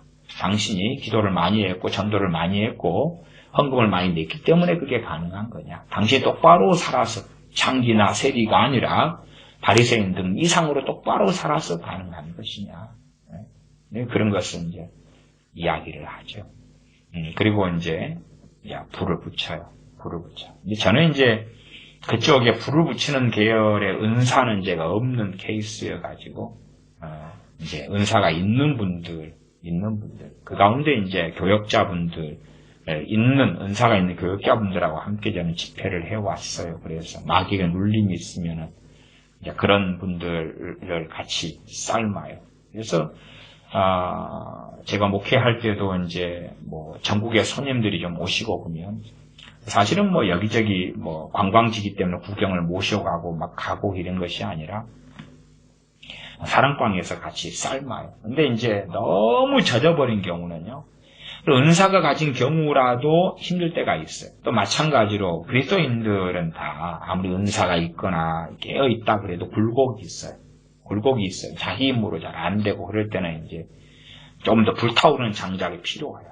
그러면 그때는 이제 교회 집사님들이나 막 연락을 해요. 그래서 기도하고 깨어있는 이런 분들 연락해서 같이 좀 힘을 보태달라. 그리고 이제 같이 기도하고 찬양하고 집회 같은 건 아니고 같이 막 기도하고 찬양하고 그러는 거예요. 근데 그렇게 하다 보면 이제 불이 붙어요. 어떤 사람은 빨리 붙고 이제 그 정도에 따라서죠.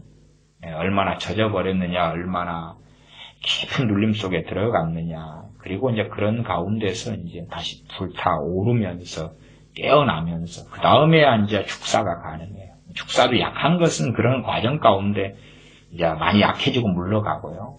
센 것은 좀 불을 좀 붙이면 정체가 드러나요. 정체가 드러나서 이제 아까처럼 그 현상들 있잖아요. 이런 것 나타나. 와, 갑자기 막 그래. 막 그래 보고. 근데 그 사람은 자기에게 성령님이 임해가지고 막 충만해서 기도한다고 생각해요. 근데 막 기도를 막 이제 보통은 평안하게 우리 의식적으로 기도하니까 주여 그런 다음에 막 방언도 하고 막 은혜를 달라고 막 기도하다가 막 이렇게 돼버리는 뭐 그런 여러 현상들 케이스가 있어요. 굉장히 유감스럽게도 귀신의 역사가 깊이 파고 들어갔구나. 그렇게 알 수 있어요. 그러면 다시 이제 복음을 전하는 거예요. 다시 믿음의 고백을 다시 붙잡으셔야 돼요. 다시 당신 하나님이 당신 아버지가 맞아요. 예수님이 당신 주님이 맞아요. 당신은 정말로 진심 어리게 마음에서부터 마음으로 믿어 당신 마음에서 믿고 있어요. 다시 확인하고 근데 너무 멀리 떠나가 버리면요. 난 믿고 있는데요. 그런데 머리로 믿고 있는데 마음으로 믿고 있다고 착각을 해버리셔요. 그런 경우에 이제 이 불이 잘 안 붙어요. 장작에 불이 잘 안 붙어요. 그리고 붙이려고 그러는데 거꾸로 불 붙이는 장작에 불을 꺼버려요. 무슨 말이냐 하면 영적인 공격을 받아버려요. 그래서 도우려 하는데 공격을 받아.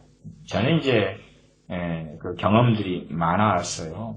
그래서 이 불을 붙이지 않고 귀신을 쫓아내는 쪽으로 가서 귀신의 공격을 받은 경험이 많아요. 그런 지혜가 없고 어리석었기 때문에 그런 게 많아요. 그러면 막 믿음으로 막무가내 쫓아내면 그다음에 공격을 받아버려요. 실제로 이제 축사사역, 귀신을 쫓아내는 사역을 오랫동안 해왔기 때문에 이제 반면에 축사사역했던 선배들을 또 관찰을 많이 해와요. 선배들이라는 것은 과거 70년, 80년대에 성령님의 축사의 어떤 은사와 능력을 받은 사람들을 관찰해오면 유종의 미를 거두는 사람이 거의 없어요. 귀신의 공격을 엄청 받아가지고 선을 넘는 간섭죄로서의 축사사역으로 들어간 거예요. 그래서 은사의 남용과 오용으로 들어간 거죠.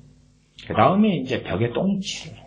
벽에 똥칠한다는 게 침에 걸리고 투석하고 중병에 걸리고 비참하게 죽어가는 거예요. 그런 사람들이 이게 좀 그런 분들도 어떤 분에게는 가리키면 회개를 하는 분이 있고요. 어떤 분은 가리키면 회개 안 해요.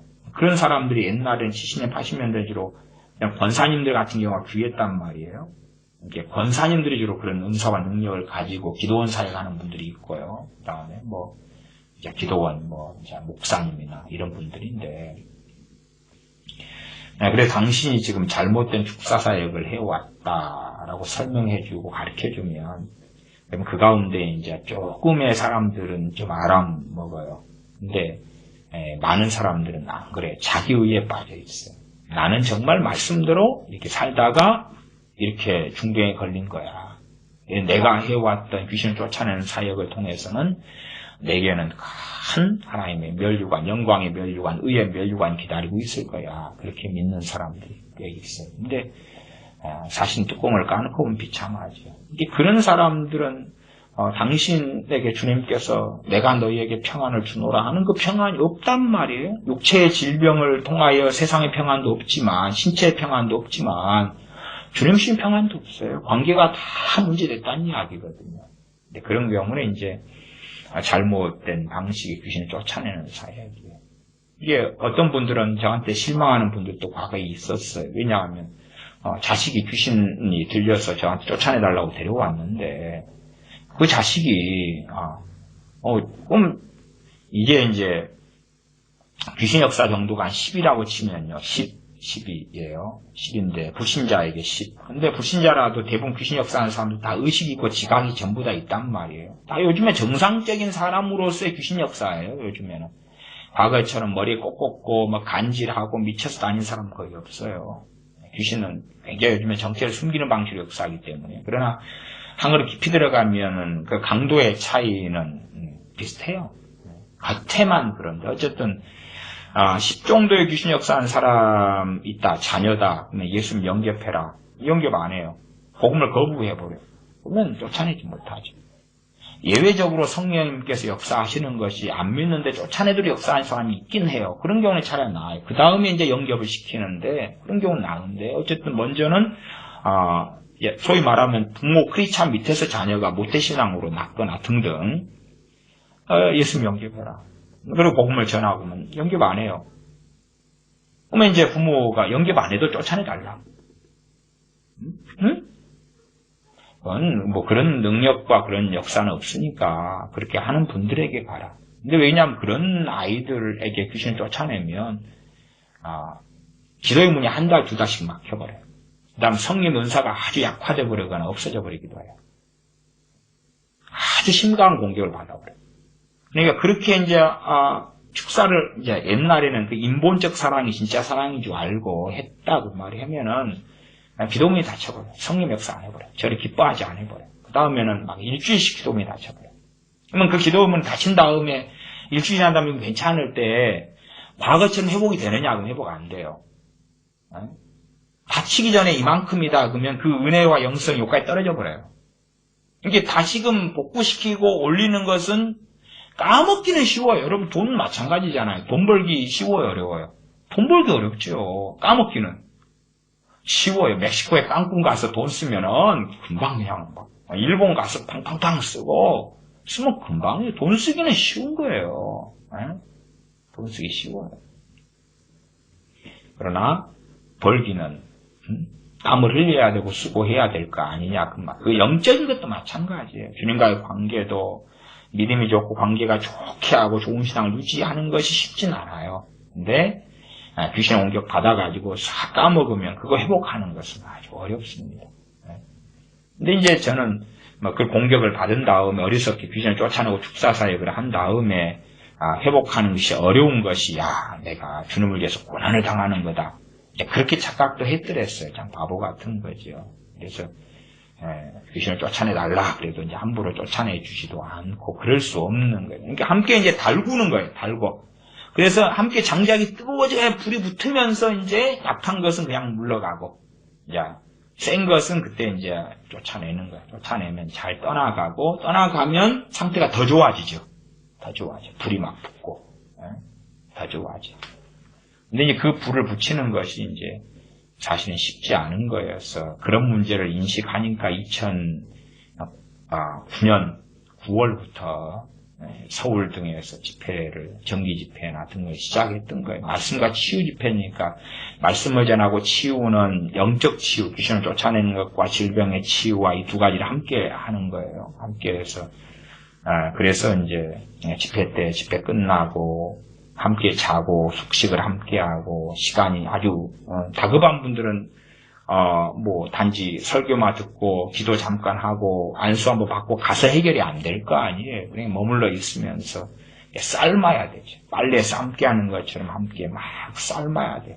그럼 그 가운데 이제 귀신의 역사도 드러나고 발작도 하고 그래도 삶고 다시 가리키고 삶고 그래서 예를 들어서 저는 이제 제 어머니 되시는 원장님, 전도사님하고 호흡이 잘 맞는데 은사가 서로 상호 보완적인 은사여가지고요. 그래서 저하고는 이제 제가 말씀 가리키면은 또 기도 사역 하시고 다시 말씀 가리키고 기도 사역하고 말씀 가리키고 기도 사역하고 이렇게 성령사 아주 강할 때는 하루에 막 10차례 정도 하면은 이제 마귀 역사가 많이 물러가고 성령 충만을 받고 가시는 분이 계셔요. 10차례 하려면 주로 한 1회에 한 30분에서 1시간, 하루에 5시간, 10시간 정도 소요해서 이제 말씀 좀 가리키고 그 다음에 같이 기도하고 찬양하고 같이 해주는 거예요. 뜨거운 장작으로 같이 해주고 그러다가 좀 커피 한 잔 마시고 이야기했다가 말씀 가리키고 다시 또 기도하고 그걸 삶는 거라 그래요. 그거 삶아요. 그렇게 하면 이제 근데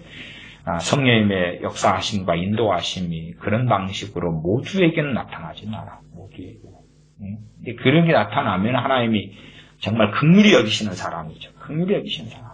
정말 말씀대로 살기 위해 발부둥을 치는 사람일수록 그런 게 나타나고. 안 그러면 이제 그런 것은 별로 없어서 마음에서는 도와주고 싶은 원이 있는데 성령님께서 역사를 안 하시고 인도를 안 하셔서 도와줄 수 없는 경우들이 많아요. 실제로 제가 집회를 서울에서나 광주에서 좀 해보고 그랬습니다만 어쨌든 그 말씀같이 집회를 했을 때도 굉장히 상황이 악화된 사람, 너무 상태가 안 좋은 사람, 그러면 그 사람의 가장 도움이 필요한데 성령님께서는 안 그런 사람, 가장 도움이 필요한 사람보다 혼자서 잘하는 사람을 돕게 하실 때도 더 많아요. 왜? 하나님은 긍휼히 여기실 자를 긍휼히 여기시고 은혜 베풀 자에 은혜를 베푸시기 때문에 그냥 우리의 육적으로 그 말하자면 세상의 어떤 뭐라 그럴까요? 세상의 그 인본주의적으로 그런 것으로 저 사람이 가장 중병에 걸렸으니까 저 사람을 가장 많이 도와야지. 그건 하나님하고 맞지는 않아요. 맞지는 않아서 어떤 경우는 그런 사람이 될 수가 있는데 어떤 경우는 저런 경우는 좀 경미한데 근데 그 사람한테 시간을 다 보내게 하실 때도 있어요. 집회에는 집회라는 경우는 한 3, 4일의 시간을 가지더라도 한계적인 시간을 존재하죠. 예. 여러분들 오시니까 한 사람에게 시간을 보낼 수 있는 시간이 적으니까 이제 제가 집회할 때 되면 주로 우리 사역자 3명이서 하거든요. 3명이서 하면은 제가 상황을 보고 이쪽 사역자한테 저쪽 사역자한테 맡겨서 하고 그렇게 해왔는데 그래도 3명에서 시간을 3시간을 가진다 해도 많은 사람을 다루지는 못하거든요. 그런 문제들도 많이 존재해요. 그래서 기도원 사역도 함께 오랫동안 했던 거지요. 한 사람이 자유케 되는 여정 속이 만만한 게 아니더라고요. 더군다나 이제 사람에 따라서 정말 젖어버린 나무처럼 불 붙이는 것이 쉽지 않은 경우는. 그래서 그 정글의 법칙 같은 거 보면은 불 붙이려고 계속 심지어 마른 거라도 불 붙이기 어려워가지고 막 얘를 쓰고 불 붙이는 기구를 갖다 놓고 그러잖아요. 참 걔네들도 이제 재밌게 하려고 그러지만은 우리 식으로 하면 성냥 라이터로 딱 불 그어버리면 되는 건데. 근데 이제 성냥 라이터도 젖은 나무는 사실은 라이터로 불을 붙여서 젖은 걸 먼저 이렇게 이 나무를 말려야 되죠. 나뭇잎이나. 그 다음에야 이제 가능했어요. 실제로 막 불이 잘 타오르는 데는 젖은 걸 놔둬도 괜찮아요. 청년 때 캠프파이어 할 때도 소나기가 여름에 오고 그랬는데 캠프파이어 하는데 소나기가 오는데 불을 못 꺼요. 소나기가 와도 캠프파이어 불을 잔뜩 장작을 쌓아놓고 하니까요. 불이 못 꺼지고 밤에 캠프파이어를 하는데 오히려 막 멋져요. 소나기가 쏟아지는데 막 불꽃이 튀는 것 같아요. 팍팍팍 언제 이렇게 크게 나무를 쌓아놓고 하니까 야 소나기도 캠프파이어 불을 못 끄네. 엄청 나무를 쌓아놓고 했거든요. 옛날에는 이제 캄캄하니까 80년 막 후반에 이럴 때 캄캄하거든요. 그러니까 나무 잔뜩 쌓아놓고 청년들 모여가 캠프파이어를 하는 거예요. 바닷가에서 모래밭에서 소나기가 막 여름이니까 쏟아지는데도 불을 끄지 못해요.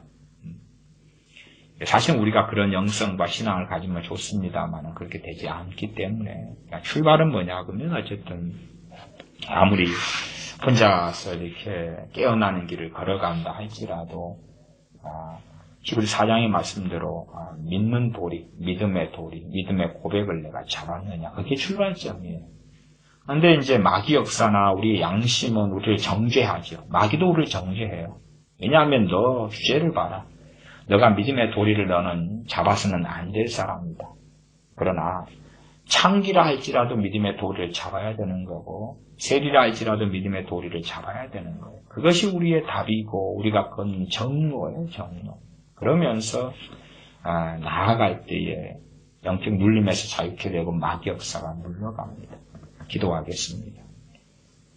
아버지 하나님, 우리가 우리의 행위에 빠지며 또한 우리 어리석음에 빠지며 주님을 사랑하기보다 세상을 사랑하며 우리가 복음으로 살기보다 우리의 행위와 율법으로 삶으로 어리석게 복음을 팽개쳐버리고 버려버리고 주님 주시는 또한 주셨던 평안을 잃어버리고 상실하고 귀신에게 마귀에게 눌린 자가 되어져서 제대로 기도하지 못하고 깨어있는 삶을 살지 못하고 예배다운 예배를 드리지 못하고 정말 심령으로 뜨겁게 주님을 사랑하지 못하는 어리석은 삶을 우리가 살아왔습니다.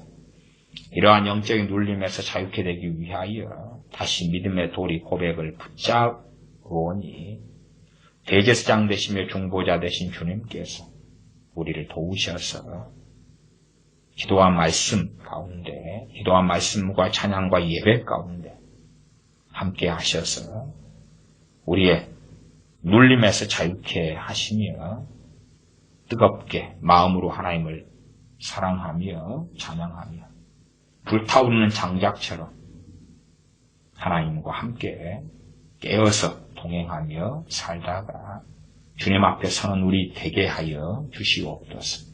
우리 주 예수님의 이름으로 기도하옵나이다. 아멘. 축도합니다. 이제는 우리 주 예수 그리스도의 은혜와 아버지 하나님의 크신 사랑하심과 성령 하나님의 교제 교통하심이 하나님의 자녀들에게 영원토록 함께 계실지어다. 아멘.